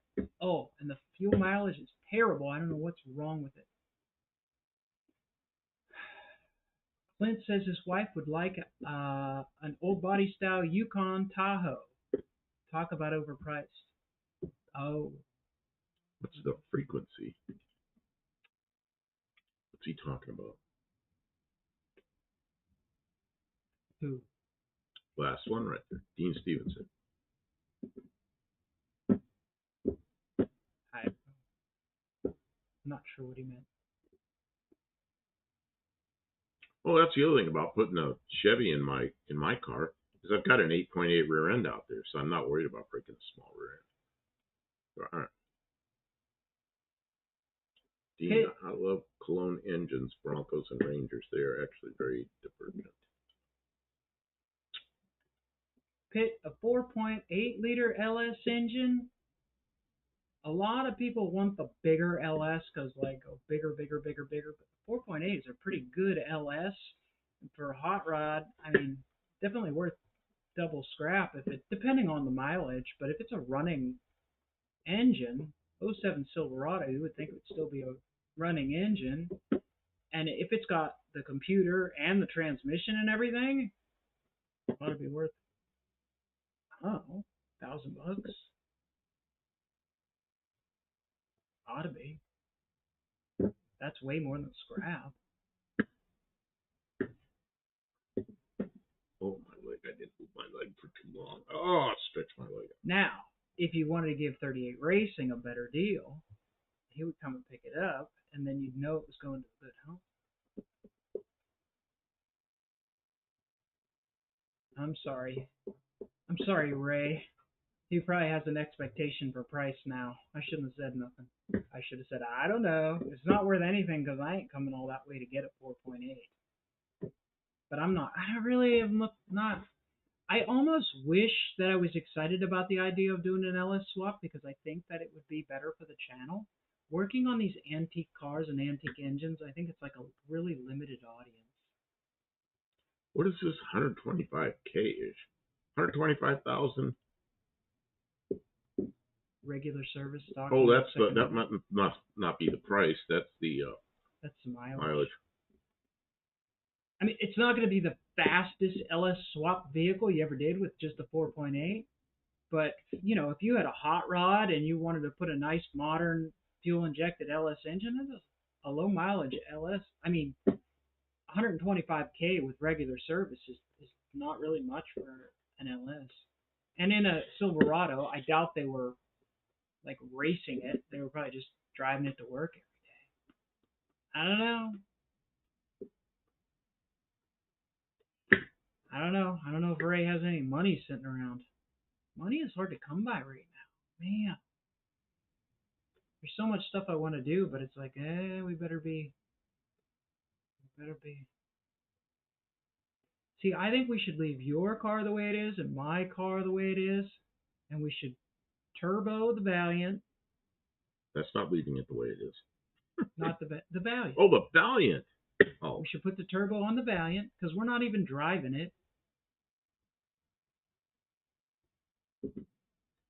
Straight bullet. You need to find old cars that are much older than the 50s, 60s. Really? Oh, man. You think? Why do old female rock stars all look like Alex Cooper? 38 Racing has a stack of quarters. Good for you. I think there's some bunch of quarters in the Jeep. Kim's plan is best. See? Mike thinks we should work on one of these cars that's not getting used. We should keep the running cars running and move on to things that are do what you love. I have argued that. It's because this way, even if we don't get views, even if you guys kind of lose interest, at least we'll be doing what we like. Are those metric inches or? I saw a video, and a guy was comparing measuring tapes, inch ones, and they were all different. So now I'm curious if these are the same. These two different brands are the same, as they should be. Stray Bullet says LS swap has been done to death. Yeah. I mean, you're not going to like get a lot of people all excited about an LS swap. There's so many car channels. Everybody's looking for stuff that's like interesting to get people hooked on. Hey, Tim, somebody on YouTube needs to see how or why you pulled that trans shift piston. Ouch. let the water in the mud. The thing's been in the mud. Thing was Well, underwater. The problem with this is underneath the car, not on a lift, on the floor underneath this vehicle. It's impossible to film this coherently. Like I've been filming, but it's not compelling. I've watched other people's stuff. Hey, we got super chat. I gotta turn on the super chatter. Lester has been very supportive. I think we have to heavily weigh his support with our considerations. Like he's been helping with this, and now he's giving us money. Lester LeSabre. I'm gonna write Lester LeSabre's name on the side of the Bronco. Lester LeSabre gets his name on the side of the Bronco. Yep. He's so supportive of us. Can you see here? You can see there. Kim is left-handed.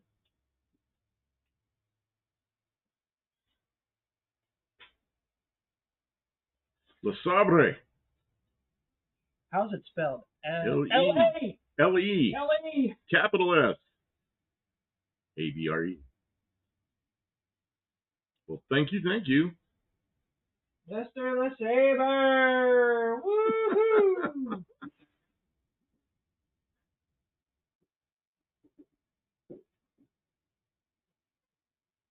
Thank you, Lester. You're very generous. Oh, you can't see the light. Oh, well, you can see it, but you have to. Yeah, there. Move your hand back. There you go. So now it says Lester LeSabre on the side of the Bronco II. Cool.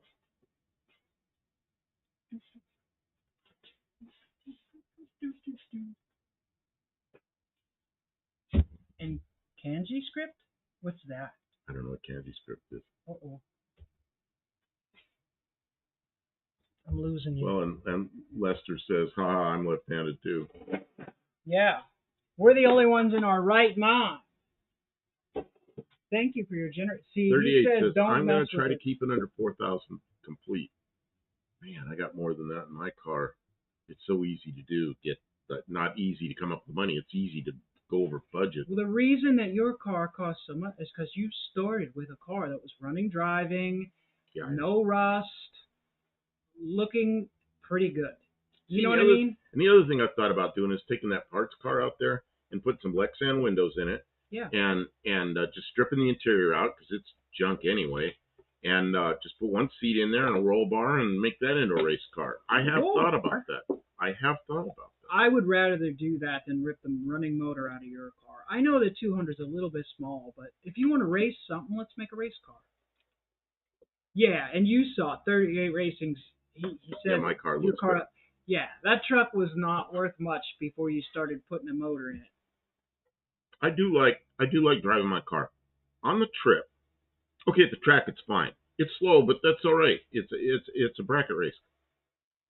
But coming home, and on my way there, but coming home, there's a couple times going uphill a little bit, not steep, but I want to pass somebody, and it's like, you push the gas down and it makes more noise and sucks more gas and doesn't really go any fast, So. Pitt says it's sports ball day, so we'll see you in a little bit, Pitt. I don't know how late we're going. We might be here.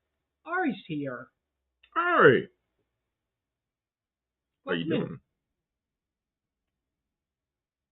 Dean, I don't even know what you're saying about your lady. Left-handed people are gifted. Yeah, because you can sit next to them in a restaurant and not be bashing your arms together. We just have to sit in the right order. Potato.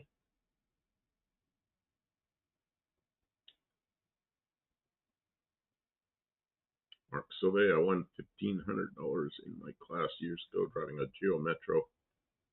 Big money race. Whoa. Who was it? It was he there? He wasn't there this year. The guy with the Geo Metro that had the 3.8 Buick in it. He has that for sale. Oh man, I like that car. I think he won $7,000 $7,500 for it or something like that. I don't have an extra $7,500. He says I have $10,000 worth of work in it and $7,000 worth of parts. It's like, yeah, he does. I can't think of his name. He's over Poor on the guy. other side of Tennessee. Poor guy. He's on the eastern It side. must be of hard times if he's trying to get rid of it, because I'm sure that is his pride and joy. Or he's building something new. Well, that's the thing. I mean, he's a hell of a fabricator. I mean, like, yeah, it's tough. Because you don't want to stop fabricating. There's a point where you get Hot to I've Rod done everything. Guy Garage. Oh, he was there. Hot Rod Guy Garage. What did he have there this time? Oh.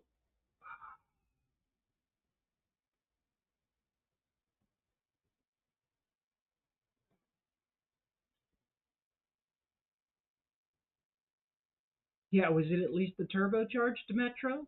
Did they have a turbocharged Metro? The Metro wasn't modified. It was slowest car. Okay, so it was like yeah, it's just like a 1-liter 3-cylinder engine. Oh, he had his new Mustang there. Okay. Oh yeah, no kidding. I know what he had there. All right.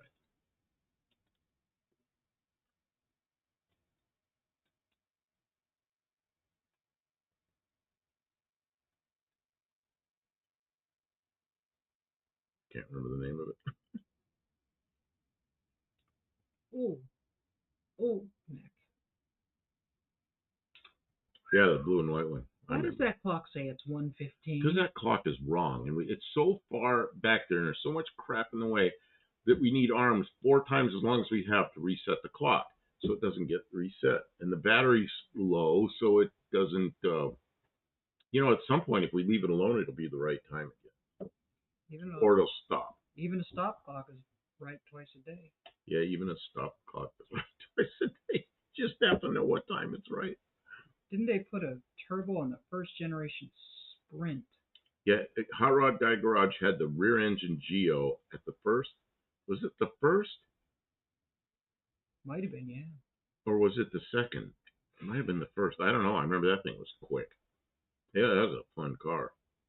And he drove it there and drove it back. He was the tech official at the track and let you borrow his car because your race car was broken. And then he won $1,500 with it. Did you give him any of the winnings? Well, just like the first Did you pay off the referee? The first no-name nationals. Yeah. 2 Hex Jeff didn't even bring his car because it was broken. And then you lent him the monkey bike. He got an award. He did, for the slowest. For the slowest. Because he stalled it, and he's sitting there on the starting line, pulling the cord, trying to get it started. And he got it started, and he finished the race. Josh Holman says, good to be here. Good to have you here.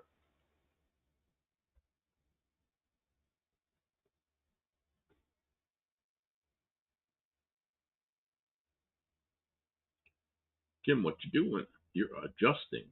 Just adjusting. Oh, you're up on top of the thing adjusting. I'm up on the ladder. Yeah. It's on a ladder adjusting. Well, I'm gonna finish putting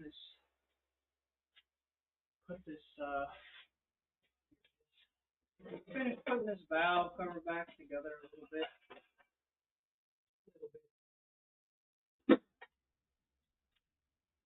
I see a small book and I want to sing. Heavy long Geo 3-cylinder Audi was a 5-cylinder back.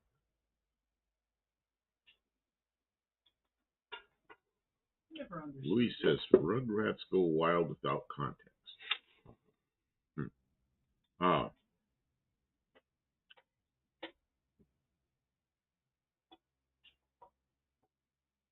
Well, I hope Clint's Street Machines can make it next year because he missed it. And then another person I'm really hoping to be there is Nibble, because they said they couldn't make it, and they didn't. Yeah. So Ari, do a lot of racing and a lot of building. So Ari, you still working on those 5-cylinder cars?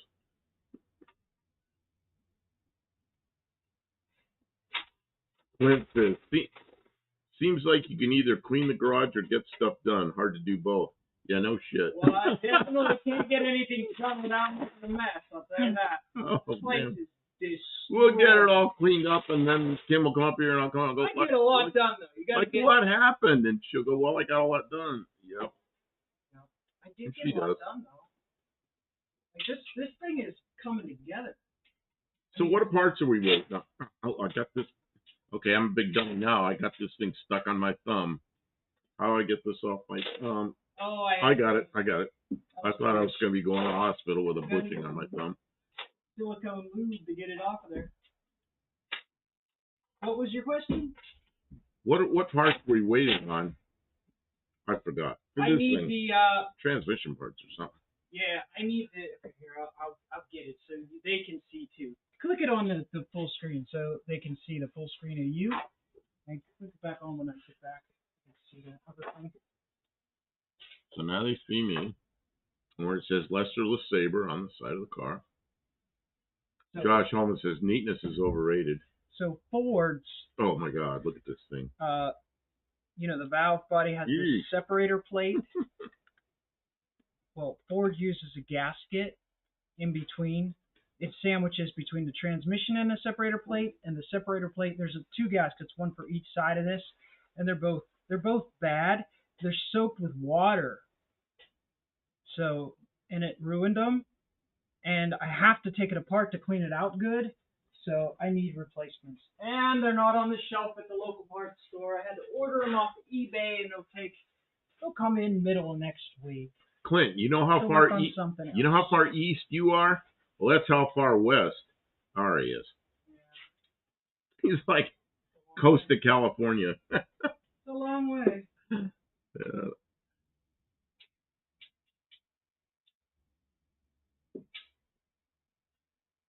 Well, that shouldn't leak. That's a pretty good thing. There was just oil just dripping down. It wasn't even like a little bitty. It was just like pouring down. That's terrible. Let's see, Mark Sauvé. Without joking. Yeah, I haven't seen Mo Parquet here, and she usually talks a lot, so she's probably just. She might be listening, but she might be going. She probably wore herself out. She was busy. Fell asleep. She's sleeping through it. I don't know. Mark Sauvé says, without joking, if you were actually stuck, you would have to hold your arm up in the air for a minute, and the swelling in the finger would go down. Same thing to take off a ring. Thank you. I didn't even think of that. I'd have been just stupid. When I was a little kid, they had these little things for kids to learn how to use the bathroom, the little potty chairs. Well, there was a girl in our neighborhood had one of those things. She stuck it on her head, and they couldn't get it off her head. She had to go to the emergency room with the potty chair. They were putting like baby oil and stuff trying to get the potty chair off. Peanut butter. You know the problem with peanut butter? I don't know. Well, if you're allergic to peanut butter, it's just going to swell more. Oh, it swells more. All right. Got that. You can go back to the views so they can see me putting stuff together. Okay, it takes 50 subscribers till you can be a live show. You need to get going. 50? Who does? I think they just can't. You can't leave it up there. I don't know how many you need. I really don't know. Who needs to get going? Who is Hippie Long. Okay, so Hippie Long probably doesn't have he attends here, but I've never seen a video of his. I should probably go there. Ari says, Clint, I'm out in California, just being dramatic, but I appreciate that so much. I just need to plan properly next year, and I'm sure I'll be able to make it. So who is the furthest? Jamie? Jamie got the Jamie from Washington State. Yeah, Jamie came all the way up in there. That's a long drive with tow and a rig, yeah. And the last time he went a long distance that I know of, he came out to race UTG, and he broke. Right away. Didn't even get off the starting line. He broke the drive shaft. Man, can you imagine driving all the way from Washington State to Tennessee, and you break on the first drive? Wouldn't be any other way for me. Well, it's like you hear the thing go, oh, bang, and then you see his door open, and he looks out underneath the car. Tony's gone, Ari says, I uploaded a couple of shorts. They weren't very good, but it's something. Okay, got to do that. Who did? Ari. I used to watch Ari's shorts a lot, but I haven't seen him lately. We gotta do lots of bad shorts. That's Because he'd be driving along in his 35-mile-an-hour truck that was always going 35. Because the speedometer is stuck, just like your car. My speedometer's stuck Just too. like your car. Yeah. Mine goes 30 when we're. Oh, he says he broke an axle in Dale's Demon. Oh, maybe it was an axle. I don't remember. I know he didn't go anywhere. He just made a big bang and sat there in the starting line. Oh yeah, that sounds right. So, Stray Bullet goes just fly out and rent a Tesla. And then we'd have two Teslas. Yeah, that would be. No, he shouldn't rent a Tesla. He needs to rent one of those things he drove or worked at. Rivian. Yeah. So, get this back centered up. Yeah, Ari, there was a Tesla there. It was fast. It was fast. Yeah. Cousin Cletus had a Tesla. Cousin Cletus had his Tesla there. Yeah. Well, with a bracket race, it's actually kind of fun, Yeah. Luis says, guys, I got 833 subscribers. Yay. P.S. I almost Congratulations. got their 900. Well, Luis, you can come to No Name Nationals next year. I don't know if you can make it.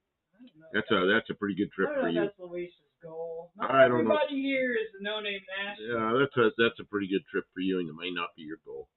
Not everybody wants to do No Name National. Just because we do that, we cannot center our whole channel all the time on that. Very good. Ari, I think I watched a video of yours the other night about Muncie rock crushers. Oh, there's a transmission. I had a friend that had one of those way back in the day. Way back in the day? Boy, when you say way back in the day, it's way back. It's way back. 38. 38 said I did get a Tesla Beat Me sticker. Oh, me too. I didn't know there were any of those. Yeah, you probably missed it because.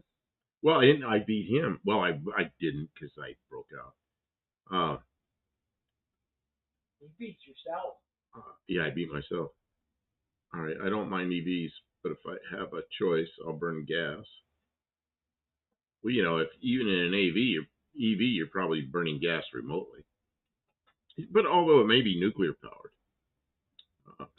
Not for long. Doing away with all that nuclear. Oh, we got nuke here. We got nuclear power here in Tennessee. Let's see.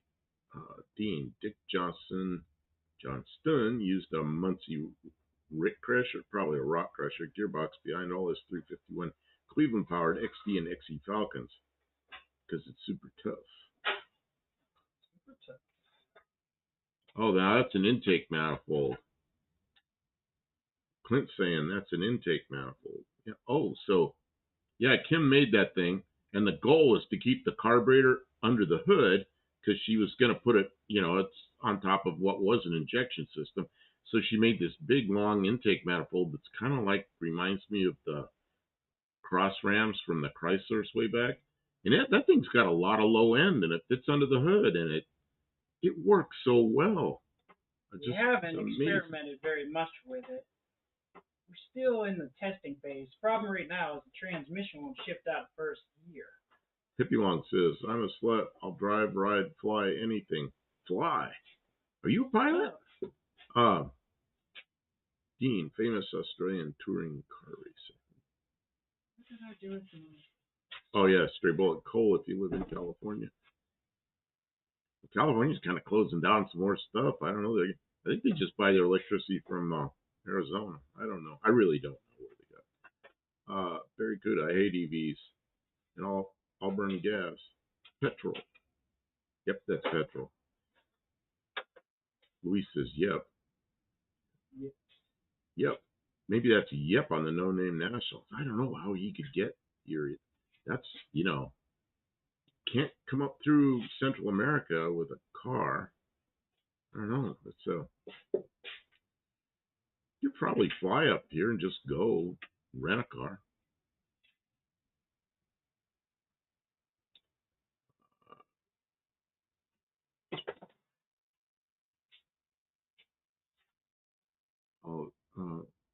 stray bullet says most electricity in Southern California is produced using coal in Utah.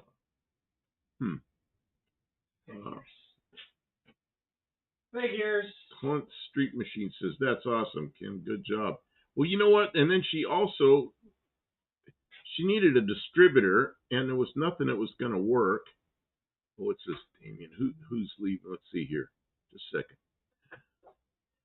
Clint Street Machine says, night, Damien. I don't know what happened there. Where did I miss something? You're okay. Good night, Damien. The distributor wasn't something that was going to work. So she got a distributor in there, and she got like you know what a Unilite sensor is? She got a Unilite sensor. It's like a clone of a Unilite, Chinese Unilite clone. And then she made this thing and drilled 6 holes in it because they all have 8 holes. And she made that and put it in there. And then the night we went to fire it up, we cranked it once to just make sure it was okay. And then cranked it, and it went, boom, it started right up. I said there, it's like, are you kidding me? Homemade intake, homemade everything, homemade distributor thing, and it just worked. It just had me laughing. Let's see here. Luis says, I can try. Man, that'd be great. You would get probably the long distance award. This is One-Eyed Cat. Hello, everyone. Hello. Hey! It's a high wind. Hippie Long. Barry, I'm 6'2" and still praying for sideburns to grow. Hippie Long, you're 62? I didn't think you were that old. He's still working pretty hard, you know? Yeah. Of course, I was 62. I was working pretty hard. I didn't quit till I was 65. We lost that contract. Then we got another contract. After I retired, I went back almost immediately. Yeah.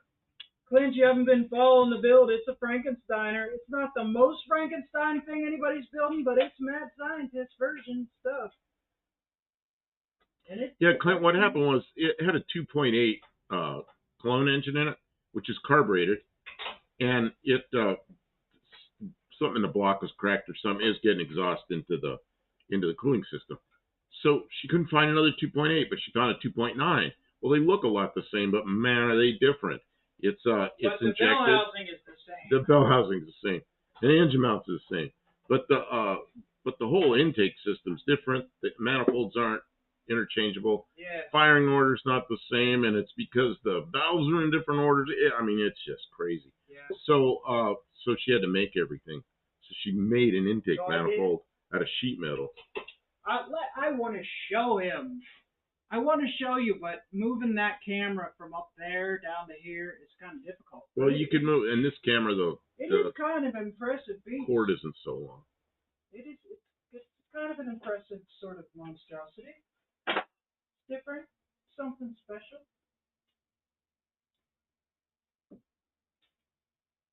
It'll be around too, though. I mean, you'll get your chance to see it because it's too much fun to just leave it sit here. I'm gonna see if I can figure out this transmission, and then we'll be okay. We can get this transmission back together. This is Luis says, I agreed tomorrow. Simon Foreman, he got to fix the 70 Ford Galaxy 500 or 74 Pinto, I guess. Both good cars.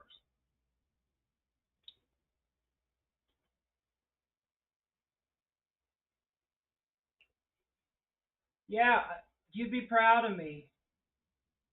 You'd be proud. It's something special, Clint. Oh, it's okay, Clint. We all get busy, you know. Like, and that's the thing about being in this community. There's so much content that I can't watch everybody's everything. But I know. I feel bad. I do. There's people who've been around that don't even know what they're doing. Long format. What did he say? C:, yeah. Because that'll just kill everything on the hard drive. Cut it out. Is he infesting us with viral content?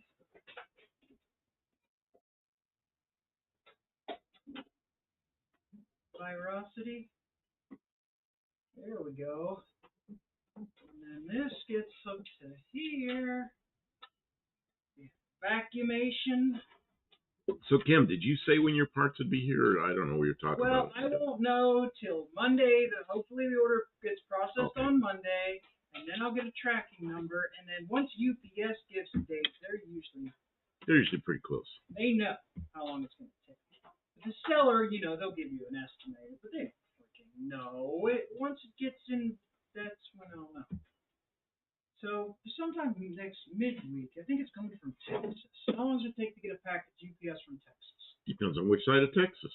Well, Texas is like 950 miles long. Well, yeah, but they put it on an airplane, probably. It's going to take 3 or 4 days minimum. So. Yeah, when it gets here, it gets here. Yeah, I mean, I'd love it to get here right away, but I can't afford it. Even if I did pay for fast shipping, it's still going to take a couple days. I couldn't drive over there and get it quicker than it's going to come. And shipping would be much more if you drove to get it. Yes. It's just like, that's life. We're all so spoiled with the whole just-in-time, get it right now society. Okay, manifold's back on. Fuel's hooked back up. Throttle cables, vacuum's hooked up. I think we're pretty close to being engines back together, and it should not leak oil in a bad way like it was. Boy, it was leaking so much oil. It's horrible. Is it coming from the valve cover gasket? Oh yeah. I could see when I took it off, all the oil running down the side of the motor. But we still can't start it. Why not? Because transmission's wide open. Oh yeah, no. I didn't say we could start it. I'm just saying that the engine is back together. The engine could start, but we don't want to start because of the transmission. The engine part is good. Oh, talking about Cologne engines. Stray bullet says, I'll bet they smell nice. There you go. Because of the cologne.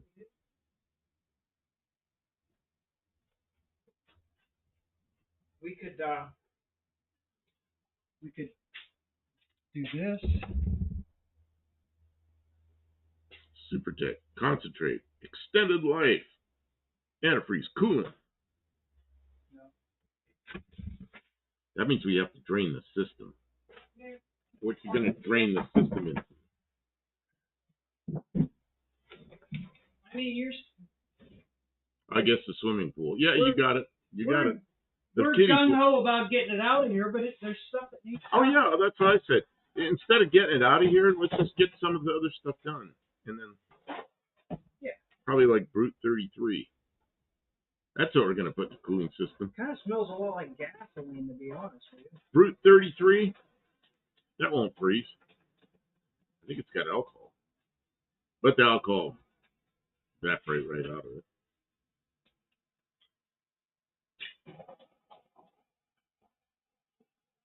We'll just let it drain until there's a gallon space for more than a gallon. Let's do a saver, thank you. Lester made a sizable donation towards the new radiator. We have to take good care of it. That's right. That's why we're taking good care of it. We got a good radiator. Yeah. And you know what? And don't forget. Fill a cooling system with Mad Dog 2020. Oh gosh, can you imagine the smell? That would not smell good. You know, when I had my radiator shop, there was a guy brought an El Camino in, and this is in the 70s, so it was like a 70-something El Camino. And they were out doing some partying somewhere, and they had a lower radiator hose blow, and they cut the radiator hose shorter, and they put it on, and they didn't have any coolant, but they had, because they're out partying, they had a lot of wine. So they filled the cooling system with wine and brought it in. And when I went to drain that was the most sickening smell. It was horrible. I had to walk away from it. I felt like I was going to throw up because that wine had been, they drove it about an hour, 180, 190 degrees, whatever it was. That was a horrible smell.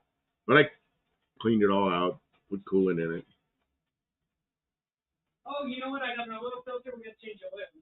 Speaking of freezing, has everyone put antifreeze back in their race car? No. Oh, But that's a good reminder. Kim bought 3 of these.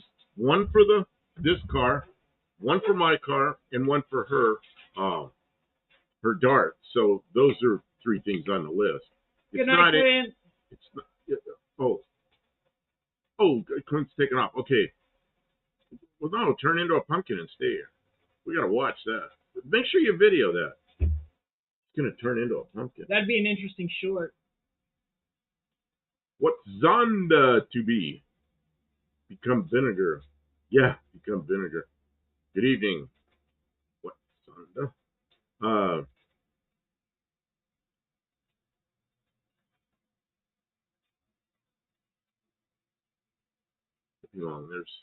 There's 50-year-old Avon bottles still in my MOS attic. Mom. So anyway, like mom. But probably that's in my mom's attic. Yeah. So what? It's nowhere near freezing here yet. So within the next week or so, as these cars come in here, we're gonna clean the cooling systems out and put some coolant in it. Now both ours had water, but we had a little bit of an anti-rust stuff, which still accept that at the track because I didn't want any corrosion in the system. So we've got the corrosion problem. I don't have a problem with that, but we do need to put the antifreeze in before it gets cold. Yep. Important things to do. Do you run hard block in your Z? What is hard block? I don't know. Who knows what that is? But we don't. But Andrew Button, I had an Avon bottle of a Jaguar XKE back in the 70s. I remember seeing those kind of things, but I'm still looking for a Bronco II Avon clone bottle. So far, no luck. It's too easy for me to forget to swap it over. It is problematic. Yeah, it's too easy to forget to swap it over. It's like when we were going to No Name Nationals. I met Kim at the first one, and we drained the coolant out, but we saved it. And then after the race, we drained the water and we put the coolant back in. We brought the van back over here, and it mostly sat around all year. Well, then the second year we took the van, and we're both riding in the van, and sure as shit, it overheats on the way over there. And I'm like, when did we check the coolant last? Well, when we filled it up at No Name Nationals a year ago. It's like, really? So, yeah, we were low on water. We used it a couple times. It was not denatured. I think we used it to bring the blue truck home. It's super hot. Oh, cement in the cooling passages? No. We don't do any of that. Why would we do that to a street? A straight street machine that, it's not even a street machine. It's just a daily driver that's extremely not fast. Straight bullet. That guy really should have a distiller license. Oh, man. I remember his name was Greg. He was a friend of mine, and he's a couple of years older, but I knew him fairly well. And he showed up with that El Camino full of wine. It's like, oh my God. It made your eyes water when you drain it. See how it smelled so bad. Clear that water is coming out of it? That's not too bad. No, that's good. Having run it, we didn't run it a lot, but we ran it up to warm at least. Yeah, it's run up. I thought maybe it'd bring a bunch of mud out of that motor. That looks good.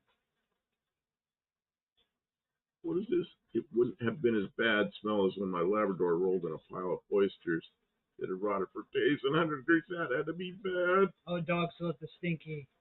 The worst one I had was I had a big lab, like 100-pound dog, and I'd been out in Arizona, so when I came home, that dog was all excited to see me, and that dog was not allowed in the bedroom. But he didn't care. He just come running in the bedroom, jumped up in the bed with me, and I thought, man, when he stretched out, he's as tall as I am. So I thought, I'll give him a break. Good night, Kim. Put my arm around him. He's wet, and he stinks. It's like, oh, God, he stinks like a skunk. And some skunk had sprayed him, and there he is in my bed. Did they ever use like epoxy filler in blocks instead of? I don't know. concrete, because isn't epoxy more like flexible? Concrete's like Well, hard. concrete isn't really concrete. It's something that's, they call it concrete, Yeah. but it's special for that. I don't know. Pouring concrete in an engine makes no sense for a number of reasons, says Josh Holman. Well, it makes it stronger. Well, but it would be brittle, wouldn't it? Well, I don't think it's actually like the same concrete you put on a floor. I think it's Well, that's some what I'm special saying. mix. I wonder what they use. Well, you know who'll know because he's done it a lot. Who? This is Professor P. We could ask him Oh, Professor P would know about on block Wednesday filling. night because they've talked about it before. I don't really care that much. I don't have any plans yet of doing that. At some point, I Grout. will. Dean Stevenson says grout. Yeah, but it's probably something special. Special grout.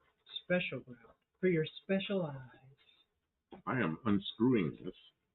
Use neither epoxy nor concrete. That's what. Okay, that's so why they make hard is a block. brand So name. hard block is actually the stuff. Okay, so I really don't know what that is. I know Not the actually name of concrete. it, but I don't know what it I actually is. understand. Boy, it's taken a long time to get. Yeah, and it won't drain it all out because you're not draining the block. Man.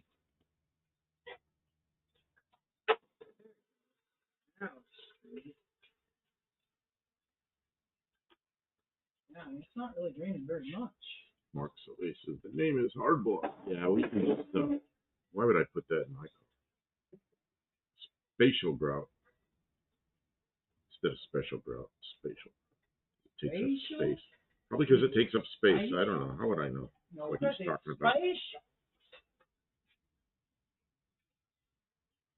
I'm trying to cut something with scissors. Doesn't want to cut.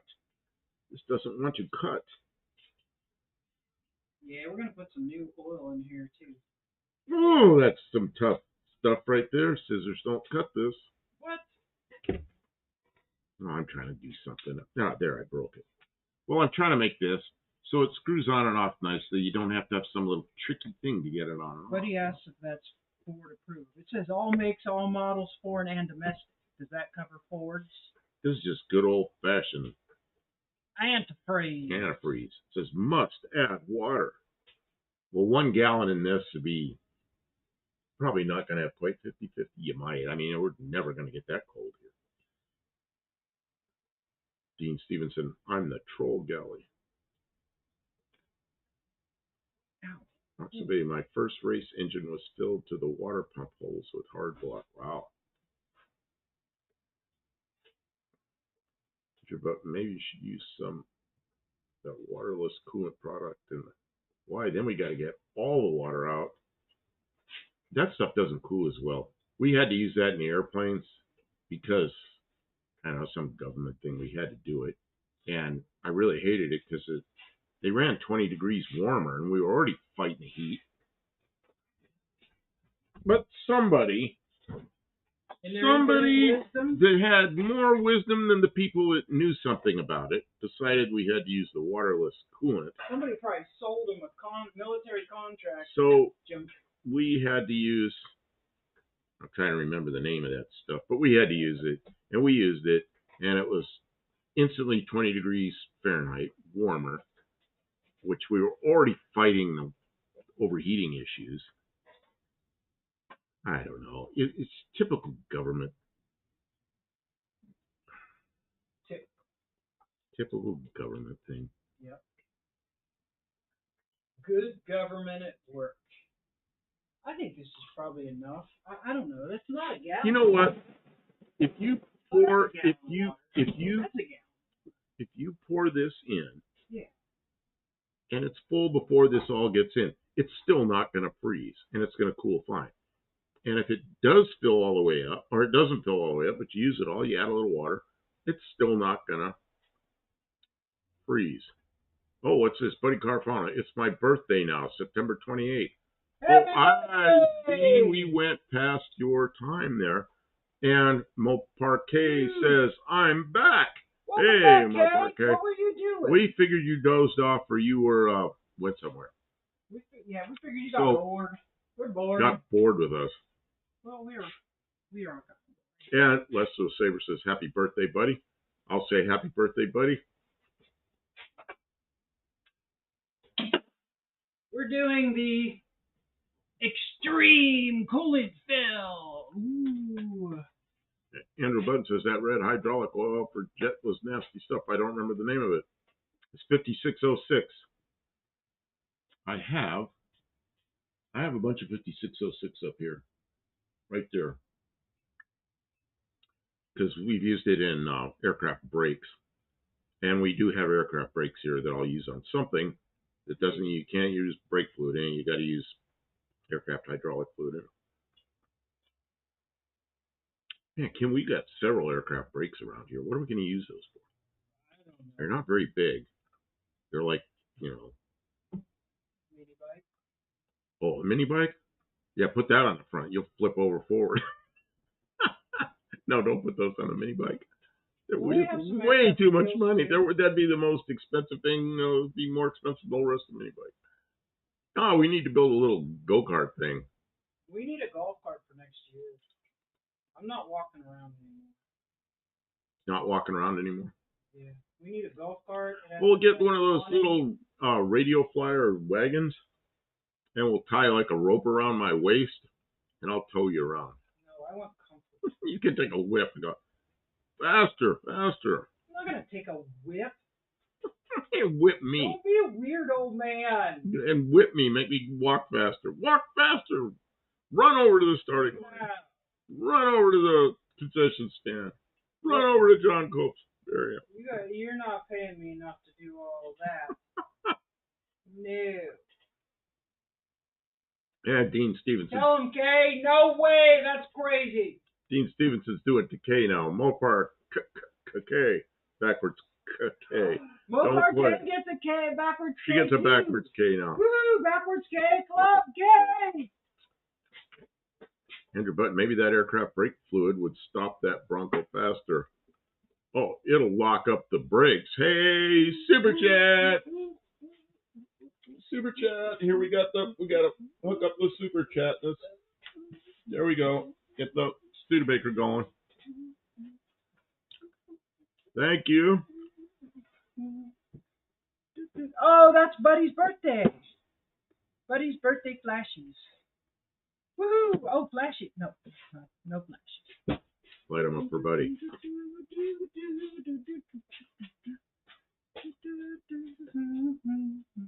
Mark Sauvé, hard block water jacket filler is a specially formulated cement-based product with refined size-graded iron particles combined with optimum ratio to provide maximum strength. All right, you get 2 points for giving us that's what I expected. It was something special. Google textbook definition. Something special. Fine. Thank you very much. So you think 1 gallon of this in this whole system is probably... Oh, did you pour it in already? I wasn't looking. Oh, yeah, and it took it all? It did. Yeah, just put the rest water. Okay. And then we got a thing over there we can test to see what it is. But you know darn well that's not going to freeze in Tennessee. No. You know. No, it's super cool here, and that's a lot. So, yeah, thank you. Get the Studebaker lights, but I'm going to turn them off, save the battery here a little bit. Yeah, they're off. There. Dean Stevenson, as long as they get to keep their filthy paws off your silky drawers.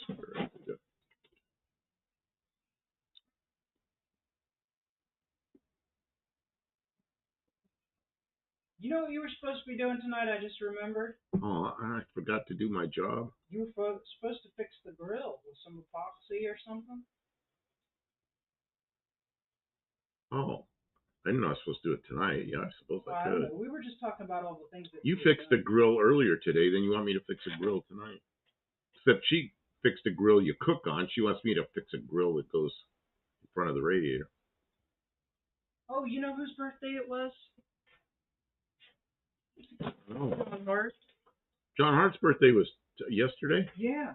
Happy birthday, Well, happy birthday, John, if you're here. Probably went to bed already. We missed you, sorry. He probably went to bed already. Yeah, we've been here over 2 hours. It's already, well, it's still his birthday here. It's just, it went over on the East Coast, because they're on a different day now. And that's why it's, That's why we have people in 2 different days, 2 different birthdays.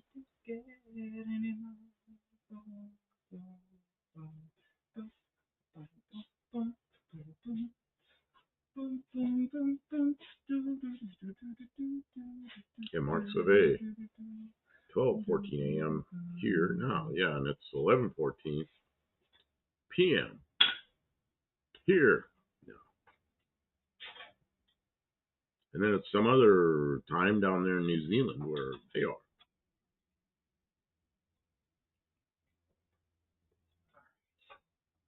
So this thing is cool. See, Andrew Butt says, and that's exactly why it would be good in the Z straight 6. Severe conditions would require that extra level of protection. I don't know. What's today's date? I'm going to date this for... Today's date, the 27th, at least for another 45 minutes. 27 Sep 2025.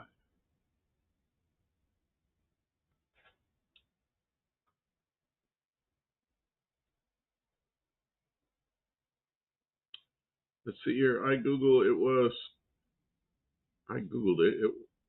I was born. I'll get it out yet, buddy. Born on Tuesday. Who else knows what day of the week they were born on? I was born on a Saturday. And so was Lester Lasabre. Saturday. Jim, do you know what day you were born on? Not a... I could look that up. Don't. Okay. Please. I wasn't going to tell anybody the day. I was just going to look it up. Patrick Sullivan, 3 a.m. is all I've been told. Yeah, I was born about 2 o'clock in the morning, something like that. That's a weird thing about calendars, is you can look back and see the days and time. It's a weird thing about calendars. It's a weird thing. Did you ever see an exhaust gasket like that? Andrew Button does that. Collector gasket for Ford. Isn't that weird? It's blown right there. It is not. Oh, look at it. Listen. Okay. Does a Z have an electric water pump to keep it cool in the pits? No. Maybe that would be a good idea. No, What, it's not a race car. After my 55-mile-an-hour run, it's not and a then race drive car. back slowly on If the we ever build a race return road, and then park it. My car has an electric, not water pump, it has an electric fan, but it doesn't have an electric water pump. It has both an electrical and a mechanical.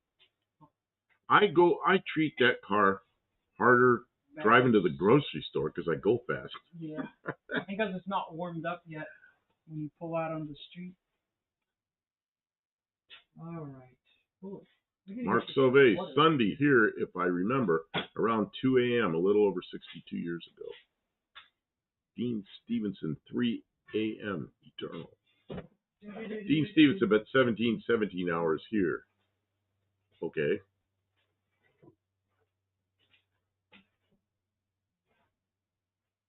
Part K, it's like smiley faces. What is this? I don't know. Some talk between them. I don't know what happened. Barracuda, hey, is the Saginaw 4-speed well regarded?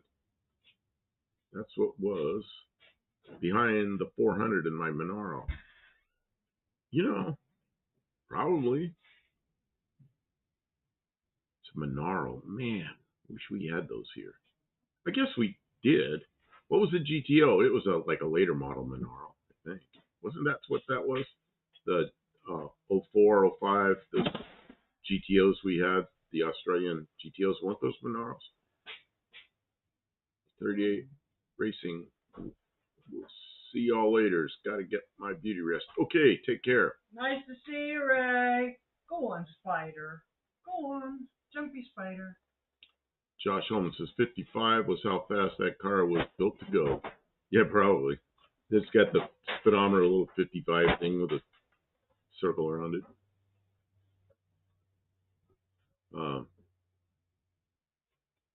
Andrew Button says the Saginaw 4-speed was not heavy duty at all. No, that's why they had the Muncie. They didn't use the Muncie for things. It was just... Well, the Muncie was Yeah, That it was was a only performance for like transmission. a super duper. But I don't know much about the Saginaw. I mean, a Me lot of these neither. transmissions will put up with the power that you normally run. And you start building an engine, yeah, you gotta.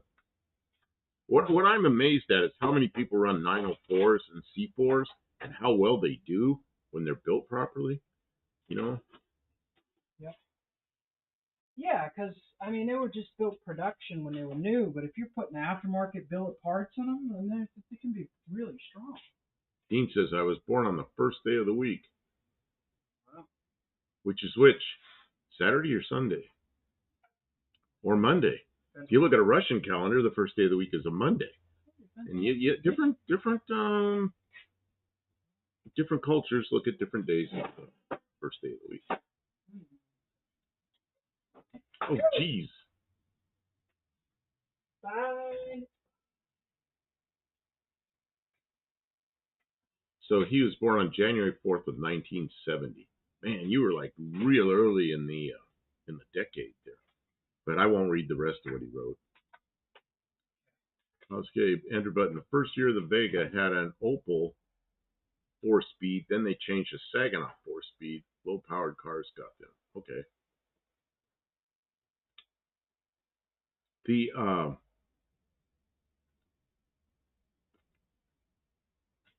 man, the Vega. I had two Vegas. They were both automatics, I think. I know my little sedan. It wasn't even a hatchback. It's just a little ugly little sedan. That thing had an automatic. And I had a wagon for a while. Man, I don't remember if it was a 4-speed or an automatic. I didn't have it very long. Came and went pretty quickly.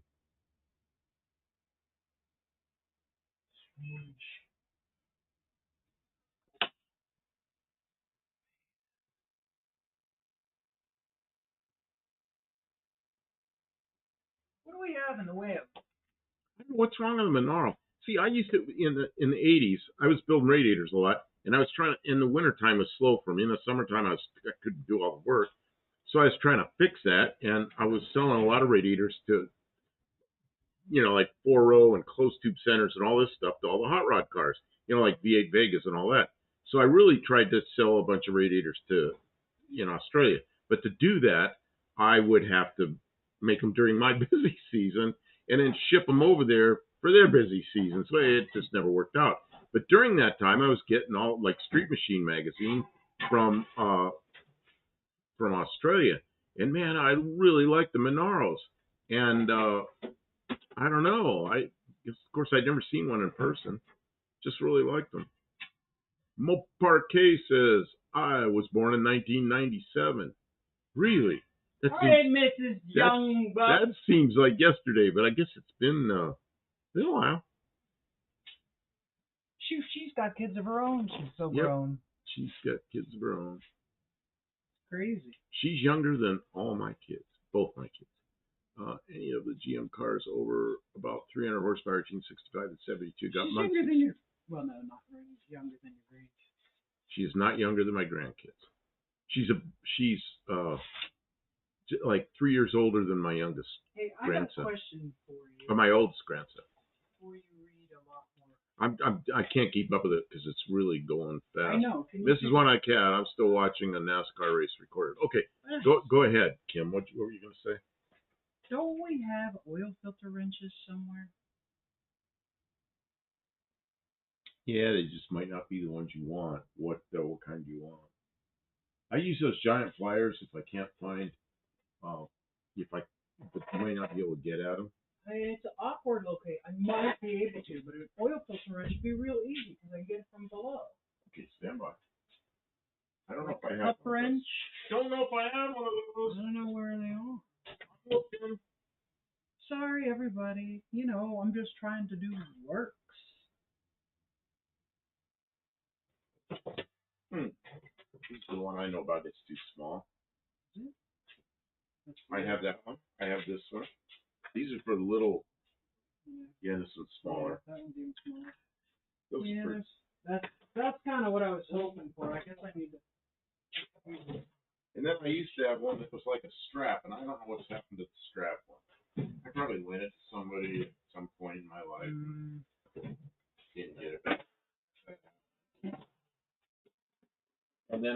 always use those big channel locks, those giant channel locks. Yeah, that's why. Sorry about that. That's why we can't find them, because we just been using the channel locks for so long. Everything else is good. Lost. In the Craftsman box. Well, Park says, I'm the next gen of badass in motorsport. Hell yeah. Then my 3-year-old is a motorhead too. Well, that's good, I guess. That'll be fun. Man, by the time I was 3 years old, I knew a lot about cars. Even some of the stuff under the hood and everything, I knew where everything went. Didn't understand how it all worked, but I knew where it all went. And then by the time I walked to school, kindergarten. It was about a half-mile walk, and it was through neighborhoods. Man, I knew every car in that neighborhood and what year it was. And I walked by, and a little kid can look in windows and stuff and not get in trouble. So I knew what all the dashboards looked like. I knew the windshield wipers went this way, and the windshield wipers that went this way, and the windshield wipers that had the divided windshields where they went out like this. I knew it. I knew all this stuff about all these cars, and I remember coming home one time, I was probably kindergarten. I said to my mother, I saw a truck that says CMC on it. What's a CMC? And she goes, no, it's GMC. It was like from the 30s, and it was kind of a stylized GMC. Then I went back and looked at it the next day and went, oh, yeah, that is GMC. That's it. Where did you find that? In that old nasty toolbox. It had the mice in it. Yeah, it's in the mouse box. Oh, that just needs... So I do have it. Nobody got it. The mice got it. And we do have one of those kind of oil filter wrenches. Cool. All we got to do is clean it up and oil it and make it work again. It might work, Kim. It work. Andrew Button, my father made me work on cars when I was 3, so I learned about carburetors. My father was not an auto mechanic at all. He worked on cars very, very little, but really didn't want to do that. He was a printer. So he worked on printing presses and machinery like that. So he had tools, and he knew how to work on things like that. But, man, he didn't want to mess with the cars at all. He put a muffler on a 56 Ford one time. And it took him all day. And he's filthy. And afterwards, we were at a gas station. They used to do work at gas stations. He always went to the same gas station. So he said to the guy, I remember this. The guy's name was Carl. He goes, hey, Carl, what would you charge to put a muffler on this car? Carl goes, $4. My father went, I am never doing that again. I'm paying the $4. $4. Oh, that was about 1960. Whatever $4 is worth in 1960.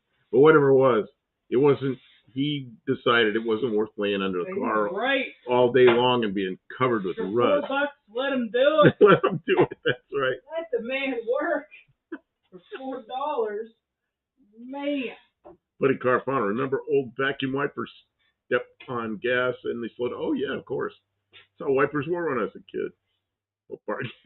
She laughed $4. Yep. Well, I'm gonna grab my thing that Kim doesn't like that I grabbed here. What is it?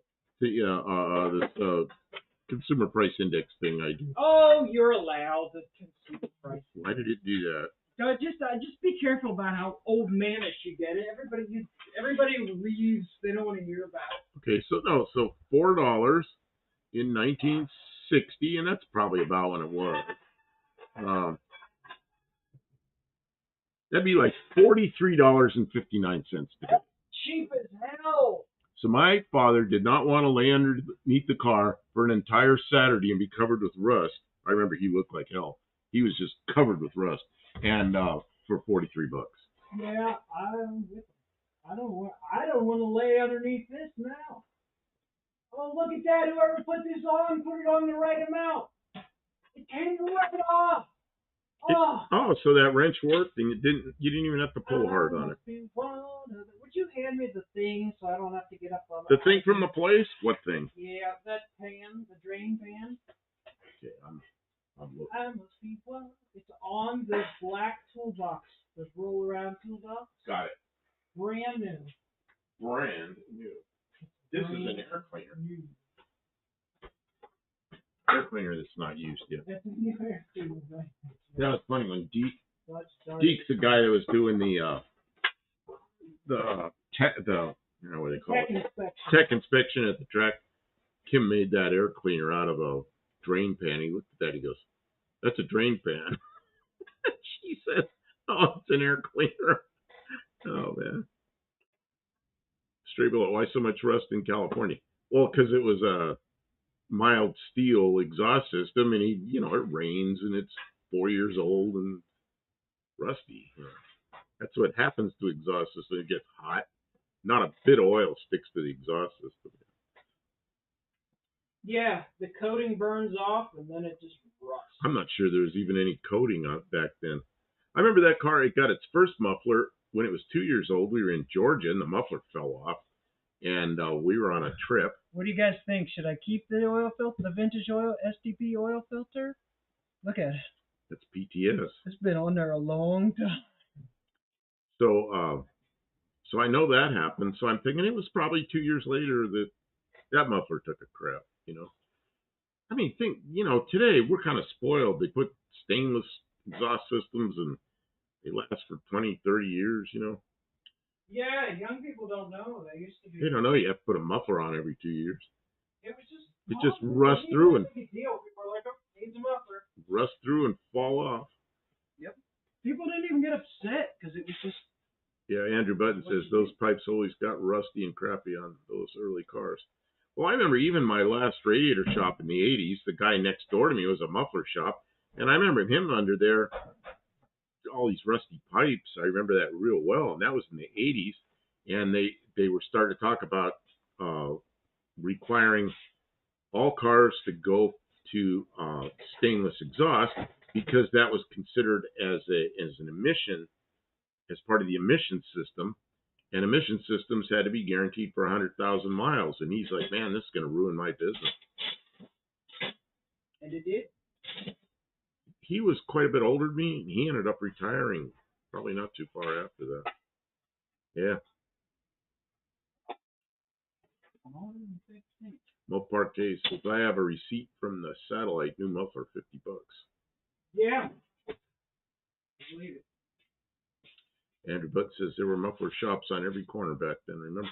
Yeah, I lived in a small town, and there were 3 local muffler shops, and then there was what's the one? Midas. There was a Midas, and a lot of gas stations were still doing work, and they do mufflers. So yeah. Every corner gas station, you used to have a bay you could pull in.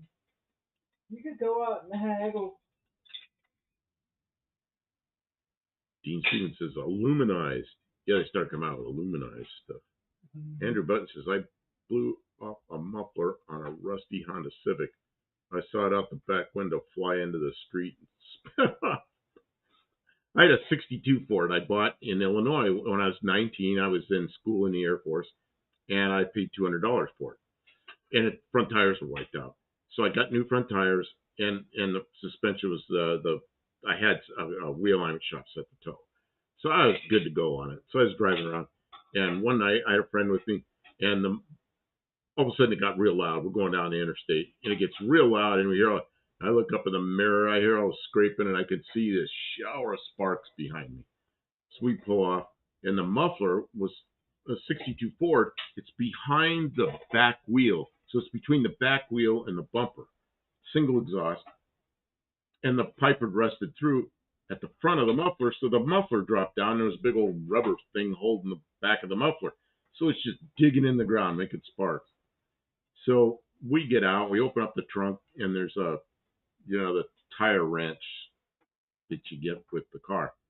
We took that thing and stuck it in that rubber thing and turned it until that rubber thing snapped off. Threw the muffler in the trunk.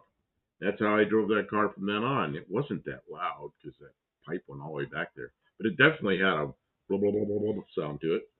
And, it just fell off. Andrew Button service stations did mufflers, brakes, tires, and all the regular stuff. That's right. A lot of service stations did everything. Yep. Yep, and if they weren't too busy, they'd put a motor in, transmission. Dean Stevenson, I screwed each 4 knobs anti-clockwise. Anti-clockwise.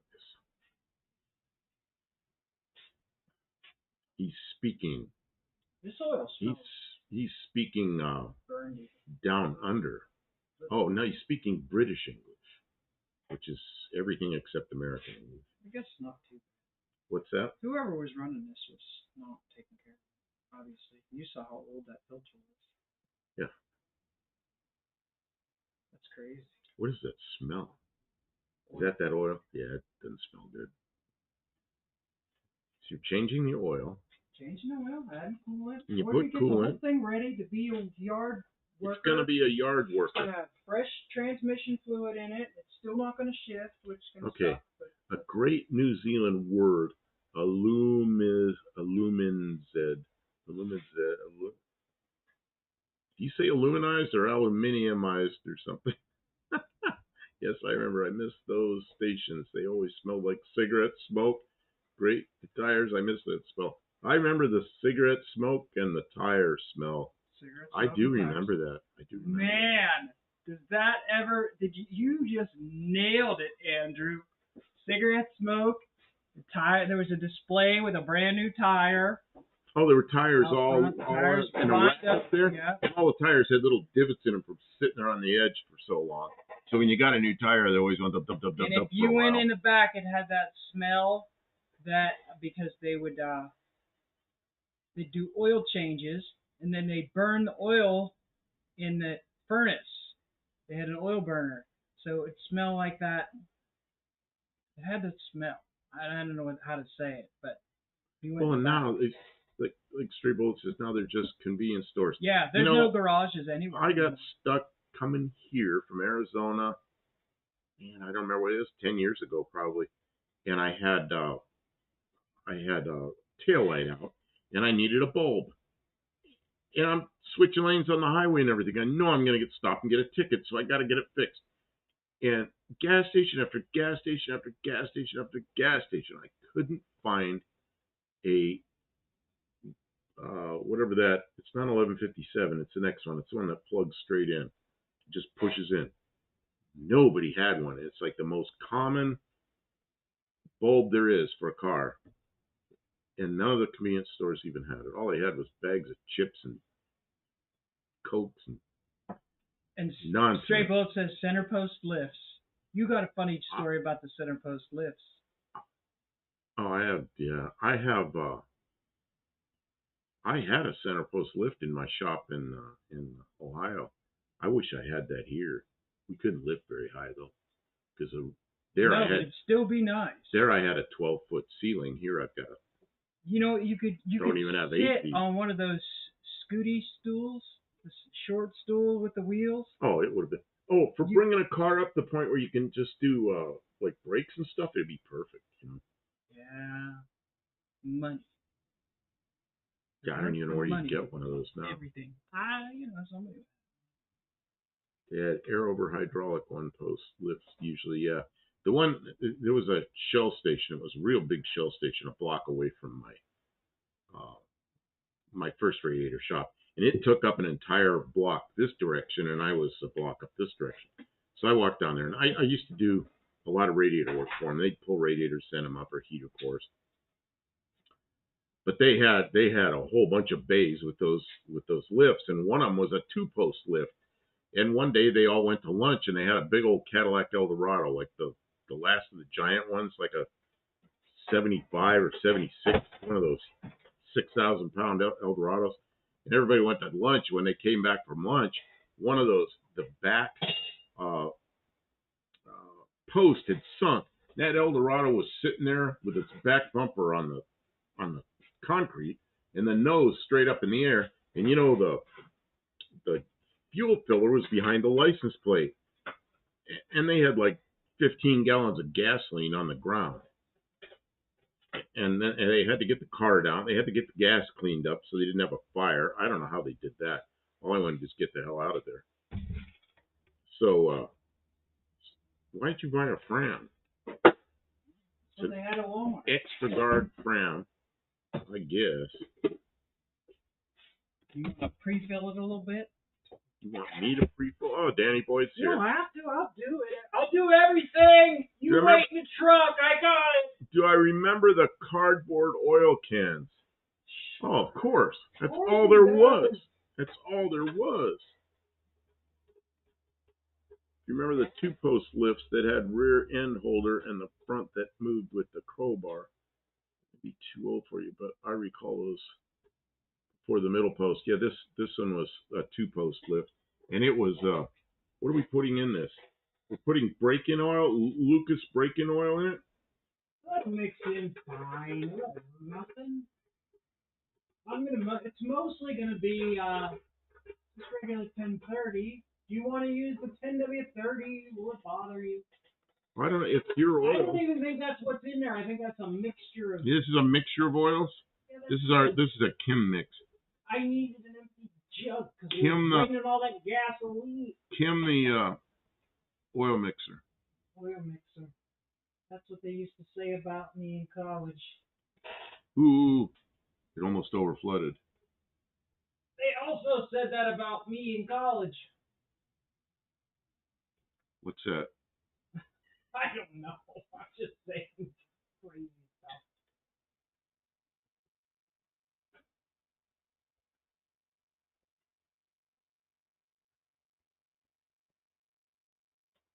I never do this. Kim always does this. This is a straight up oil filter, right? So I can fill it way up. Yeah. I just want the elements soaked a little bit. Ooh.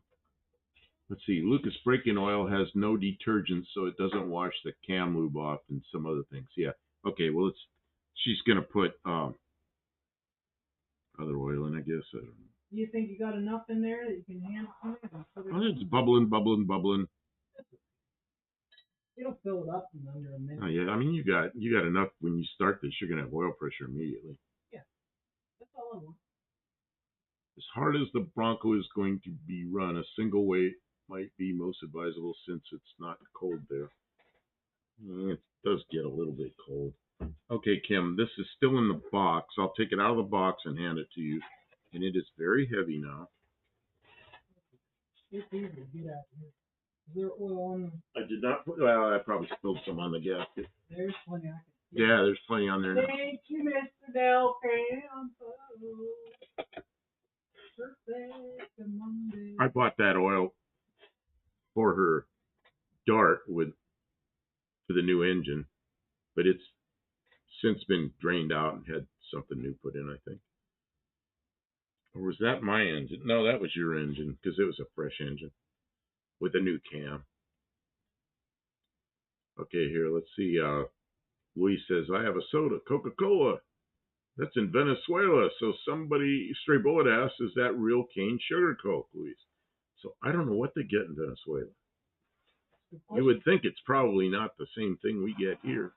Probably the good stuff. The real question is, do they get the shrimp with the radiation in it? Oh, did you get the shrimp with the radiation? Or do they get the plain old junky stuff? Mo Parquet says, I'm just listening. Gene Stevenson says, Kim Borghini mixes things. I know. Thangs. Mrs. Thang. Mixes Kim things. mixes things. That's my new. Instead of Kim fixes things, it's Kim mixes. Kim mixes and he things. says, thangs. Alright. I wonder what the capacity of this engine is. The capacity? Capacity. 2.9. No. Andrew Button. 2 post lifts and clean shops I see in YouTube videos is an oddity to me. Too modern. I miss the days when the mechanics wore overalls. Now they are called techs. Yeah, I know. The first time I was doing a lot of radiator work for dealerships, and the first time I was at a Pontiac Buick GMC dealer, and the new service manager said, "Oh, I said something about one of my technicians." Technicians? What are you talking about? The mechanics? But they became technicians, I guess. I don't know. Whatever. I've been a mechanic forever. Best oil, I think, is a Wix Gold. That's what I have on my Z sled. This is a budget build. This is a budget. Fram. The reason she used Fram is because she was at Walmart. At least she got the good Fram, the extra expensive. Well, it is. That was the cheapest one they had. Oh, well, okay. I'm not going to pretend like I got extra. I got it because it was the cheapest. Same with this oil. It was the cheapest. Cheapest oil? Oh, what is that oil? Delvac. Mobile Delvac. Delvac? Is that for a vacuum? Delvac. Yeah, it's vacuum cleaner oil. What is this? Louis says Pontiac Le Mans? Le Mans? Not sure. Oh, Part K for my daily cheap. I mean, this is not even a daily. No, this will never go 100 miles. Probably not. Yeah. This is a drive around the property, pull cars out of the ditch. Pull cars out of the ditch. We got to put a trailer hitch on it so we can. Does this have a hitch? It does. Oh, so we could just slide a stinger in there, and then we can move trailers around the property or pull a car out. It doesn't have a receiver. It just has like a bumper hitch thing on it. But that's okay. Oh, it's good enough. But if we get it going really well and we're feeling really confident, we might put it on the trailer and take it someplace and do a little off-roading. I would love to do that. Like, I would really love to do that, but I don't want to get stuck with somebody. I don't want to go out with somebody and be like, yeah, we're going to off-road, and then break down within the first 10 minutes. So we need to build some confidence with it before we think about doing that. But, like, that would be, like, the ultimate fun thing to do. Yeah, farm truck. It's a farm truck. So the farm truck, right? You don't buy expensive stuff for the farm truck. It is proven to be, but we're giving it so much love. We're giving it fresh oil. There was cars I drove for like 3 years, never put anything but just more oil on top of it. She bought this non-running four-wheel drive Bronco, and it's filthy, and the inside was filthy, and everything about it was just. It looked like something that needed to be cut up and thrown in a dumpster. It's like, why did you spend money on this? The transmission was full of milkshake. And then, you know what? I'm kind of excited about it because it runs and I drive. I see Kim smiling when she's blasting up hills with it. It's like, this is not so bad. It's pretty good. So, I don't know. I've always wanted, you know what? I had a four-wheel drive. I had a Jeep Comanche. And my brother blew it up on the interstate, and it was too far away. Couldn't afford to have it towed home, and I was devastated. But there was just nothing you could. There was nothing to be done. It was like shit. The motor's blown up, and it's too far away. It's gone. I had to give it up, and I haven't had anything that was four-wheel drive since. And I'm excited to have four-wheel drive project. Dead Dodge Garage. It'd be something else. Dead Dodge Garage was saying that Fram filters are low grade. He is right. Yeah. I'm pretty sure they used to be premium. Well, you've seen people. There's all kind of videos where people have taken them apart and all this kind of stuff. And the Frams have, they have cardboard in them, and you stretch them out, and they're only like this long, and the pleats are like really far apart, so they're not very big and all. But you know what? For what this is used for, it's fine. Long-term use Fram. Oh, good. Yep. If you do your oil changes right with good frequency and you're not beating up your engine, if you're just using it, it's probably good enough. It's not any good, but it's good enough. For this engine. Andrew Bud says everybody I know hates Fram except the racing ones that you change often, and that's possible. I run the Wix filters, or it's a Wix filter, I think, the Napa. Whatever, Napa Gold or something. But I run Wix. I used to run STP filters because there's two different grades of STP. There's an expensive one and a cheap one. I'd run the expensive ones. Till somebody starts paying me, I don't care. And I used to run the filters when I could get them. I'd run the AMSOIL filters. They were all high quality filters. Well, yeah, but you were made of money back then. I was making really good money. I was making good money, and I had a car I bought new that I was trying to take care of it. So things are different now. I don't want to talk bad about the Bronco because we like the Bronco. The Bronco, this is fine for what this is for. Yeah, we were giving the Bronco all the love with new coolant and new oil. This is good. Mark Silve says, STP says, stay together, please. A new fuel filter. Stay together, please. Yeah. Mark Donahue recommended Framp. That probably has something to do with how much he got paid. I would worry, Andrew, but I would worry about that Bronco blowing up the oil filter due to extreme oil pressure, since I'm assuming it has an upgraded oil pump to avoid starvation. No. It just has a used engine out of a truck that's outside. It's just an old engine that we got out of an old truck. It's a used engine that still runs. I never even looked at what the mileage on. I just knew it wasn't overheating. The other engine was blowing coolant out of it. Even after I replaced the head gaskets, and it didn't help. The guy that we got this truck from had it down in a hole where there was water and everything. Down by the swamp. And he couldn't get it up out of there. So he put it in reverse and started going backwards and backed up this driveway. He was smoking the engine going, the transmission smoking. And then he drove it up there and then it wouldn't run anymore. He coasted downhill.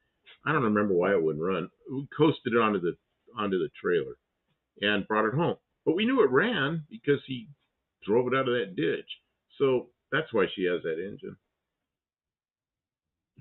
And I ran it when we got it home. I ran it for a good half hour. I ran it up to temperature, didn't overheat, didn't blow any coolant out, didn't blow a lot of smoke. And I yanked it out of that truck, and it sat in the trailer for better part of a year, and then finally I put it in there. There's a video about a lot of it. Yeah. Some of the context is probably lost because a lot of like little bits and pieces get done, and it's like, what do I record? I'm going to work on it for 10 minutes here. Andrew Button says you didn't need to replace the head gaskets. That's what mechanical bottle for. That was the last engine because she thought it had a blown head gasket. Let me she tell replaced you, the head gaskets. Beyond mechanic in a bottle. It replaced the head gaskets, but then it was probably a crack in a cylinder or something, because right away she had combustion pressure Lots of combustion pressure, more than I've ever seen in the radiator. So that's why that 2.8 came out. Like, if it was just a little bit, I would have dealt with it, but it was like, oh man, it was right now blowing coolant out. Like, immediately upon starting with new head gaskets. I inspected those heads. There was no cracks. They must have been warped really bad.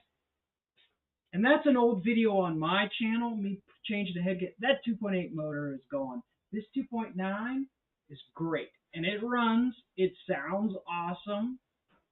And I'm going to put... It's still a Ford. Still a Ford. It's a good little Ford. It's going to be fun. And if it's not, we'll replace it with a Jeep. But until then, we love our Ford. We could put a Jeep grill on it. We're not going to do that. That's what, sodomy or something. It's a sin. It's a sin. Sodomy. It's an ord. No, I put all this work into it. I put $3,000 worth of effort into a $1,500. The only thing I'd like to see really done to this thing, what's that? Take it somewhere and steam clean the shit out of the interior. Get rid of the smell of whatever lived in there for a while. Does smell a little rough, huh? It smells so rough in there. Hey, Roy Korsmeyer's here. Need to get speed oil, filtered used oil. Oh, remember that stuff? Filtered used oil. No. The new stuff has the lubricant package and everything. It's pretty important. And then Mopar K says put a 440 in it. No. The problem is then how do you make the four-wheel drive work with a 440? You're just going to break it immediately. You have the only carbureted, says carbured, the only carbureted Bronco II on the planet. Oh no, they were carbureted up there. This is the only carbureted 2.9 Bronco II on the planet. Yeah, they were carbureted. They were carbureted when they were 2.8s, but the 2.9s were not. So then when she changed to a newer engine, you had to. There are no other carbureted 2.9 engines anywhere. It's not a thing. This is one of one. So, and there may never be another one. It's hard to say. We'll see. I've got this thing in my hand. Does anybody know what this thing is? Maybe I should. What is this thing? Does anybody know what this is? I bet somebody will know what it is. Maybe What I is should this take thing? my It's manifold plastic. design. It's black plastic, pretty tough plastic. And see, the end has got like a little slot in it, so that thing will squeeze together. Who knows what that is? Maybe I should take my 2.9 intake manifold design, sell it, Oh, and then everyone can be super. And then when everyone's super, then Buddy Carpano, if I live close, I let you borrow my ozone machine. oh, have you ever seen an ozone machine? You were talking about the stinky interior. Oh. Enter button is a torsion bar from IKEA. Oh, this? No, that's too strong for This Kia. is too strong. This thing, you see, the end is got a thing in there, so that goes through a hole and it squeezes down and it gets stuck. I've seen Cope's 426 Ford truck. It's not a 426. It's a late model Hemi. It's a 6 point. What are those? 6.4. I don't know. It's a third generation Hemi. Like comes out of a Dodge Charger, like a late model Charger. Charge it. Charge it. A 440 wouldn't fit in that. Yeah, it'd fit in the back probably. No, this is not a push rod. This is plastic. This is kind of a softish, hardish plastic. Softish, hardish. It would be nice to take your intake and put it on a Ford Taurus or Astro van. It's a wigwam for Goose's bridal. See, when I tell you what this is, you're going to laugh. Where's the other one? We have another one of these that's actually installed. Drop the Bronco body on a 1-ton power wagon. Now this thing, this thing's just we got little over 4 acres here, and it's kind of not level at all. It's kind of like this. And stuff gets stuck down down the hill, and then even on wet grass, you can't get cars back up out of there. So sometimes we need to pull one up. This just doesn't care about the hills or the wet grass. It just comes up. So, it's just a good round the property farm truck, I don't want to talk mean about the Bronco right in front of it, but she's pretty rough.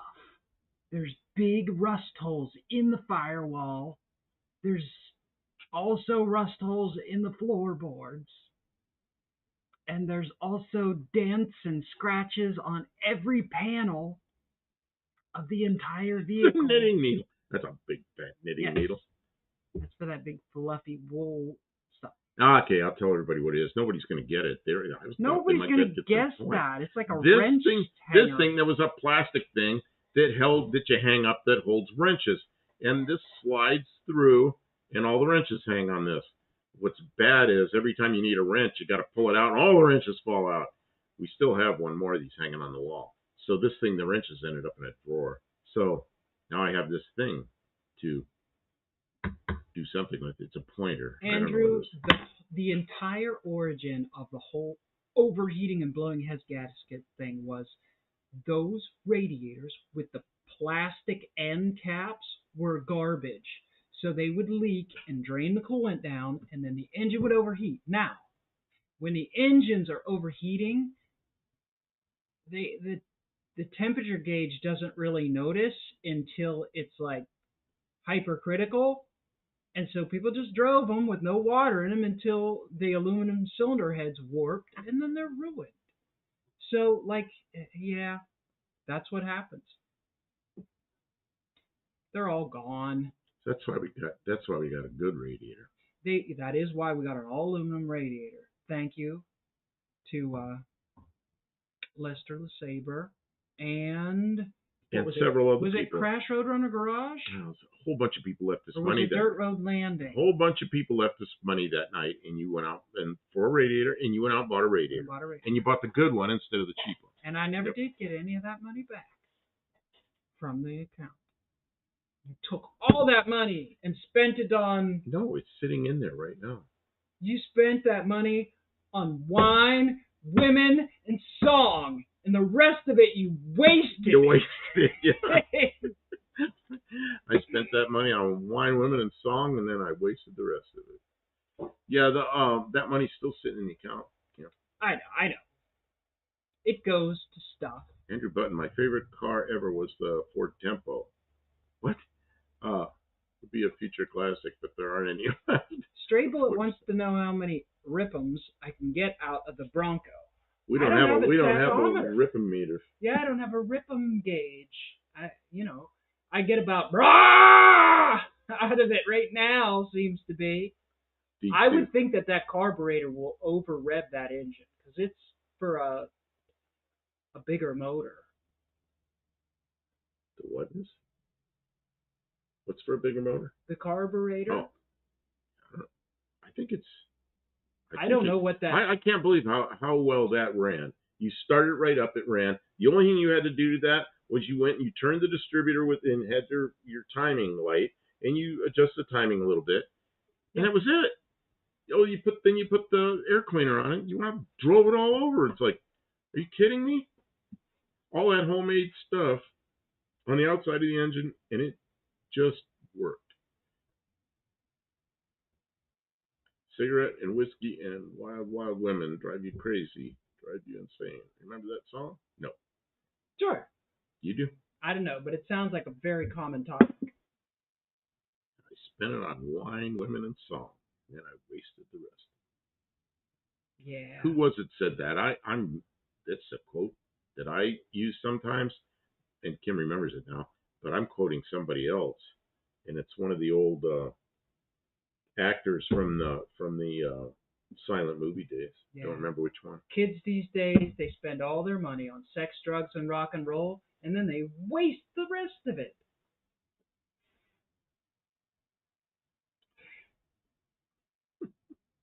You know what time it is? It is tomorrow now. No, it's never tomorrow. That's not right. But it is. We've been on here for 3 hours, man. Well, we changed the oil. We changed out the coolant. Changed the oil. Don't forget to check your coolant. You changed the oil. You changed the coolant. You did all the work. I sat here and held this chair down. I guess I got a wrench or something. I swapped out the valve cover gasket. It shouldn't leak now.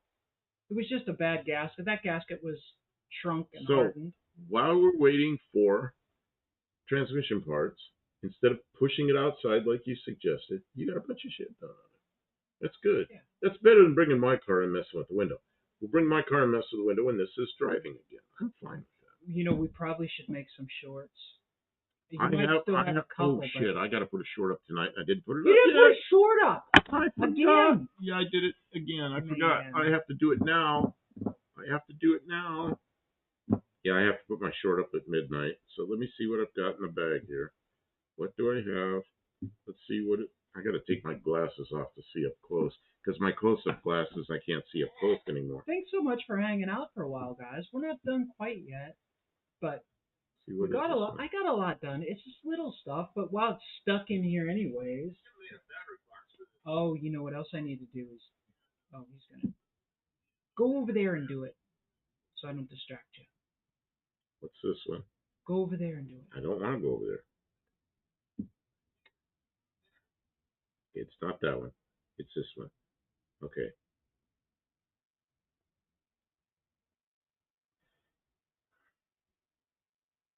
You go ahead and talk. I'm going to put this up. It's time for birthday cake. Awesome. Awesome. The first engine was homemade. My father said Taco's version was just rubbish.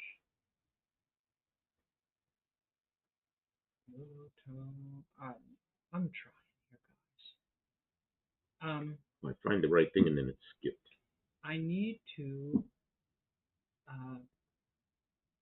weld a drain plug into the transmission pan. Any plans for exhaust on the Bronco? Buddy, yes. I have a header pipe that comes into like a Y. It did, Dean. He doesn't always get things. What? It's okay. Oh, because I'm busy with something. Yeah. Something went right over my head because I'm thinking about something else. I'm sorry. But now I got to go up to this end. I'm gonna mess up your screen here for a minute, so you can only look at that screen. Andrew Button, it is an A4LD transmission. Make sure the Bronco has no exhaust restrictions. Yeah. You know what? Right now it's open headers. It's uncorked. Well, it's not open headers. It's open manifolds. It's open manifolds. But I have the Y pipe, and I think I'm going to use it just for the sake of not being too complicated. It is an A4LD, not the A444 or whatever it is. And it is in parts right now. I have it all taken apart because it had foam in it. Because it got water in it. They must have had this thing in deep water. I don't know if it was flooded or if they were just out playing and got it in water. Add a purple horny muffler to it. I just might, Mark Sauvé. Because I don't really have a lot of. Well, there's a muffler. I think that's a pretty small one. I think that might have came when we got the Valiant. I think it might have been a trunk of the Valiant. But yeah, I'll just probably put a muffler, the Y pipe, and then a muffler, and then a chute out the side. Not sure if they have heavy duty parts for the A4LD or not. Probably not, Andrew. I mean, I'm not gonna do pulling, like heavy crazy pulling with it or anything like that. I know it won't hold up to that, but people say they're capable trail off-road vehicles in their near stock form. Just put some big tires on it. Well, it's got big tires. It's got 411 gears in the axles. Make sure it has fluids in it and that it's not leaking. And I'd like to get it where it will shift out of first gear. That's the problem right now. I've got high-low in first is all I've got in forward. It goes in reverse. So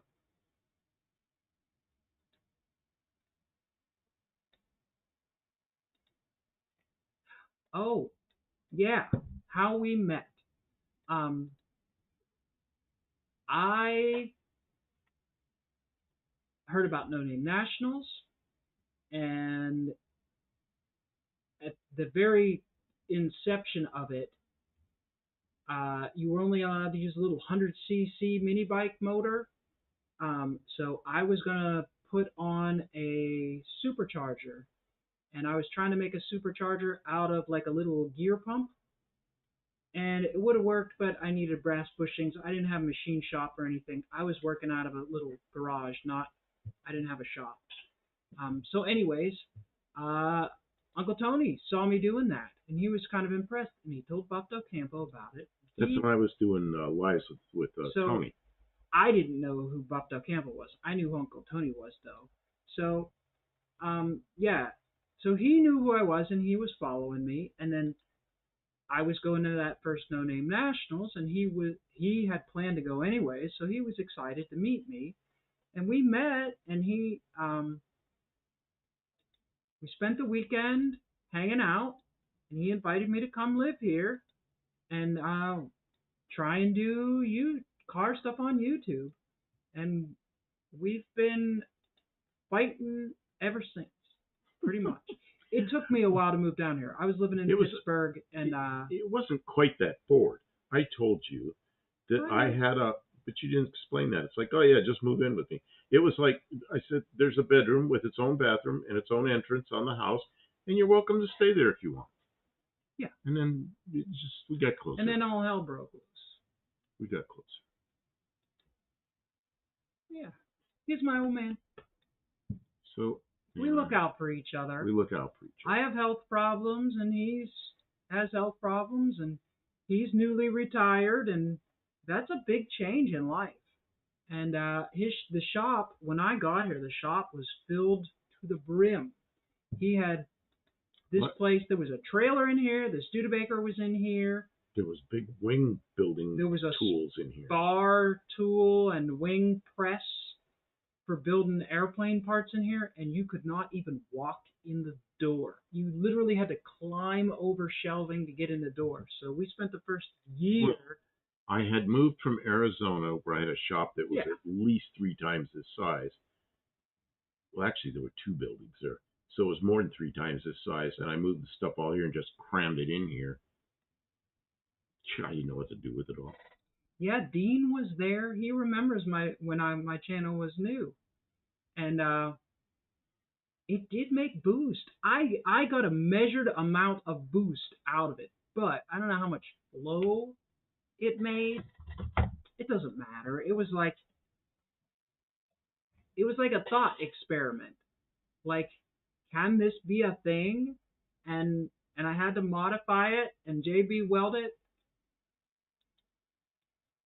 It was, I don't know. Kim thinks of a lot of stuff that a lot of people wouldn't think of, and most of it works. Occasionally, she has a problem with something, like the monkey bike this time. She went from too high a gear to too low a gear. So while we were there, she showed the video. She had to fix it, and get it to a gear ratio of somewhere halfway in between. It worked really well. Till I over revved that engine trying to get before I changed out the gear. Flywheel flew. A couple people told me, they said we heard it hitting the rev limiter across the pits. I had it wide open. It was like, it's not going. I was like, it wasn't even pulling. I was like, oh man. So I had to cut that gear apart. Anyways, there's a video about it a little. I guess I didn't explain it too much. Did you get your short up? I did, but I put it for Did you put it for delay? I did. How comes? Because I was into habit, and I was into it too far to fix it. So I put it in there. It delayed it till 15 after. It's not going to hurt anything, I don't think. Because you have to do it. You have to do it in 15-minute segments once you go and select that. And that was stupid, and I already selected it. So I was like, all right, I guess I'll live with it. Well, when I selected midnight, you know what it did? It made it tomorrow.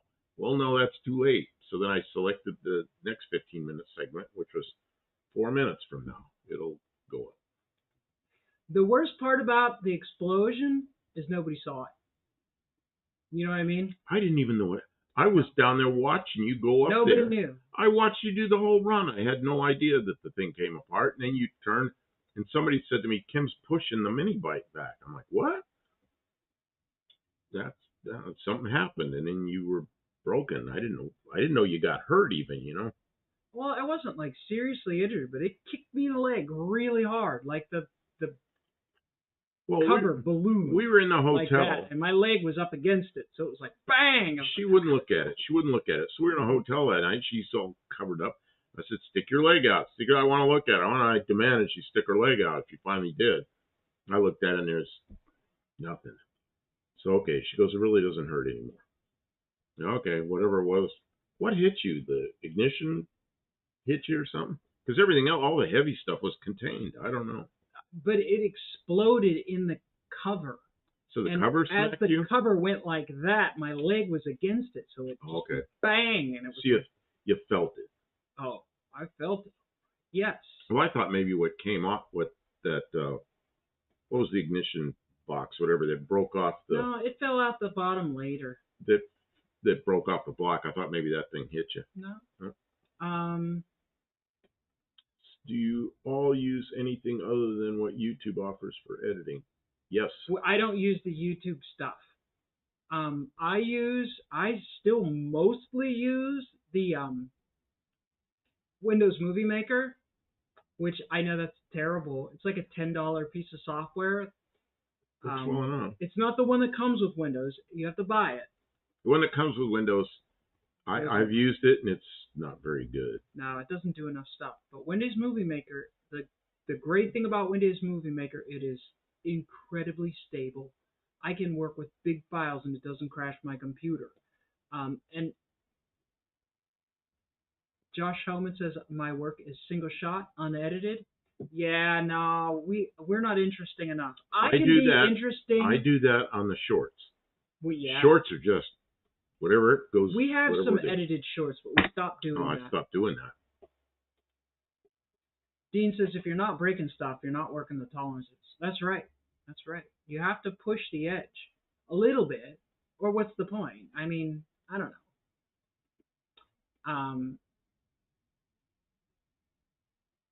It's just my daughter got me on to it. All my videos were done with it. What's he talking about? I guess Windows Movie Maker. It's. I mean, it's kind of good. It's okay. It doesn't do a lot of fancy stuff, but it does all the basic things that I need. I have DaVinci. When I'm using my Blackmagic Studio camera, I have to run it through DaVinci so that I can get it into Windows Movie Maker. So sometimes I'm trying to learn DaVinci, but I don't really know it yet. And then I have the GoPro, and when I pull stuff off the GoPro, I got to run it through the GoPro processing. So I use the GoPro software too, but I prefer not. And I've had other stuff. I had what was the other software that I had? I've had some other software, but it was kind of expensive. It was a couple $100 a year, and it was like, well, if I start making money, then I'll pay the couple $100 a year because it'll be worth it. And I never started making money. It's like, well, I'm not spending a bunch of money to edit videos if it's not going to make. If I put a bunch of fancy editing in the videos that we do, you guys, I don't know that you'd be a lot more entertained. I don't know. Maybe. I don't know. Maybe if I was a better video editor, people would like our channel better. But I think the videos are put together pretty well. I don't know what I would do a whole lot different. I know there's a lot of features that I might use, transitions between scenes and zooming on stuff, and there's some features that I would like to have, but I can live without. So I don't know. Oh, look at the burnout! I forgot we did a burnout video. Did you guys see the burnout in the dart? I made smoke and everything. That's so cool. That's like 10. That's like 10 shorts back. That was before we went to No Name National. It isn't up. I don't know why it isn't up. It should be popped up right now, and it's not popped up. It'll come up. Well, it means if it doesn't pop up in the next couple of refreshes here, I'm going to go back and see what I did wrong. Go to oh,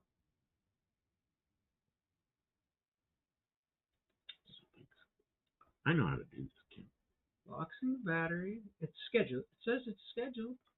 Why did it not come up? What is today?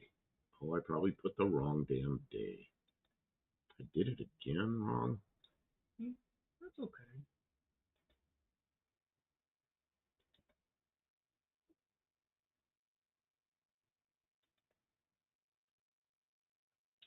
I don't know if it'll do this. I'm going to try it. Nope, it won't allow me to do it. Okay, wait a minute. Just where it says save or publish. Mm-hmm. Go back. Oh, it went to private again. Make it public. Public. Then just done. Done. And go save. And it'll just be live. Well, that'll make me really happy. Yeah. Because I effed it up. I knew I'd make Dean says I would be entertained. Small things amuse small minds. Dean, I like if you ever watch Morsky Repair, he has somebody who does his editing, and they take the extra time to put in little like movie clips and little sound bites and things. And there are things that I see. I think that I would like to have that. But Mark Silve's taken off. Thanks for being here. And have a good night. Oh, I'm trying to get my short. Dean, that was the most backhanded, mean comment anyone has made tonight. Which is, I like the crappy, low-rent Blair Witch production quality. I'm a strong believer in undercooking it. Yeah. What? Good night, Mark Sauvé. We will be back on Tuesday night.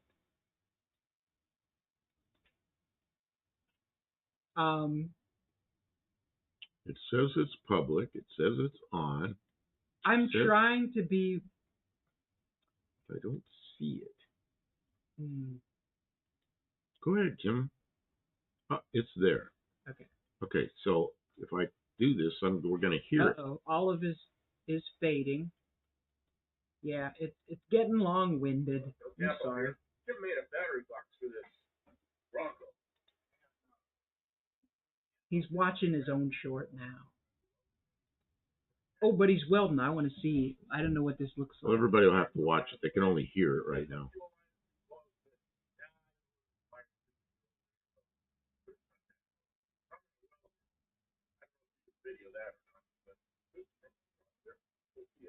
Oh, maybe this isn't a good one.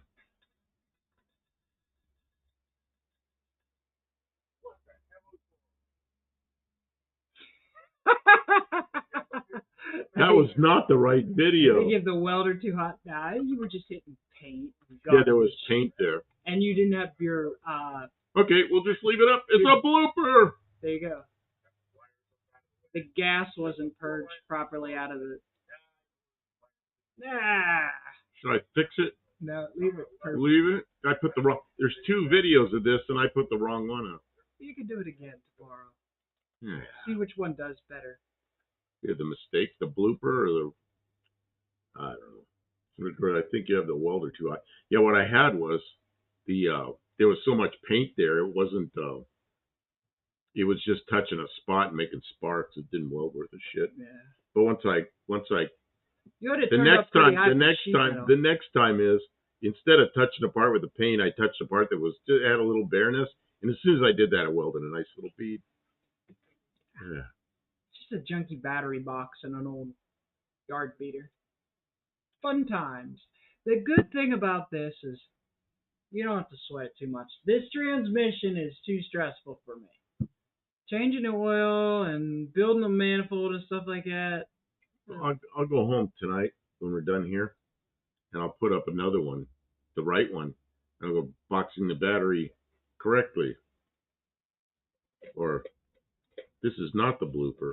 Oh, one of the director's cut. See, I like it when he messes up. I make sure I get it.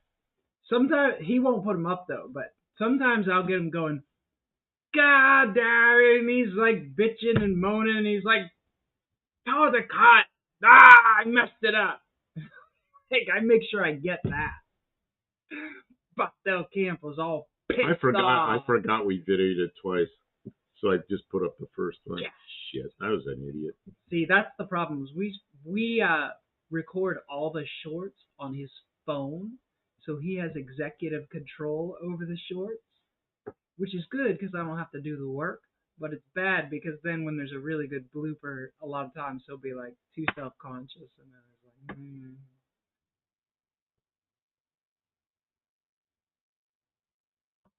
Royd has been here all evening, hanging out with us. He has? I thought he came in about an hour ago. I think he came in at 10, like most people. Right. You guys get it real here, for the most part. Some of the videos I chop them up a lot because, like, I him and ha, and I'm bouncing from here to here, and I want it to be, like, it needs to keep rolling because I know people will click away if I start blah blah blah. So I'm just trying to keep the show, tell the story and keep it moving. But at the same time, I try to show what's going on. I don't know. I show us in our best light. But I try to be real at the same time. I don't know. Sometimes life isn't that interesting. That's the reality of it, right? Like, you hang out with somebody for a couple of hours, there's maybe a couple of good jokes and like a few cool things that happen. I'll tell a story. Roy Korsmeyer, his brother Bruce, I lived in a 3-bedroom house that was outside of town a bit. And the road we were on went, and there was a garbage dump out there. So we had this old recliner that was a piece of junk. It was falling apart, and you couldn't even sit in it because the back was, if you put any pressure on it, fell back. It was a piece of junk. So either Royd or Bruce, don't remember which one, wasn't me, took the old recliner out to the road and put a sign on there with a thumb like this. This is back in the days everybody's hitchhiking. Put a sign like this, said dump.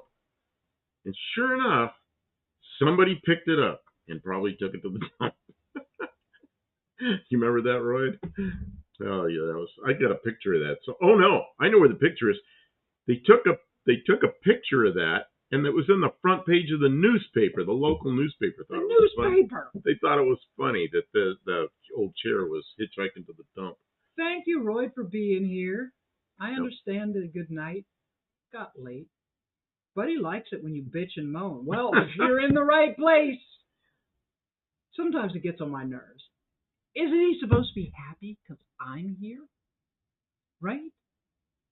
Look how lucky he is. Look at this thing. How many people do you think would be tickled pink if I came and worked on their stuff in their shop with them? They'd be so happy for like a week or two. And then they'd be sick of me. Everybody's like he is. bailing out. I'm watching the numbers just click, click, click, go down, and everybody's saying goodnight. They're done. They're done, so we should probably be done. Yeah, it's late. All right, guys. I was hoping Roy would hear that. He did. He stayed for the story. I'm not sure he did. Maybe. So, yeah. So. All right, guys. So now I'm gonna click this off. I'm gonna say goodnight, click it off, and then everybody's gonna start chatting and going finished and all that stuff. Oh no, they're all gonna go to bed. Then nobody's gonna stay and say any kind of stuff in the chat because they don't do that. This California rant was funny. Oh man, when don't get him started about California. It's too late at night, and he will I'm done with it. Okay. So I'm gonna say see my hands off the thing there. So yeah, I know, but I always click. I always click you off. Stop it.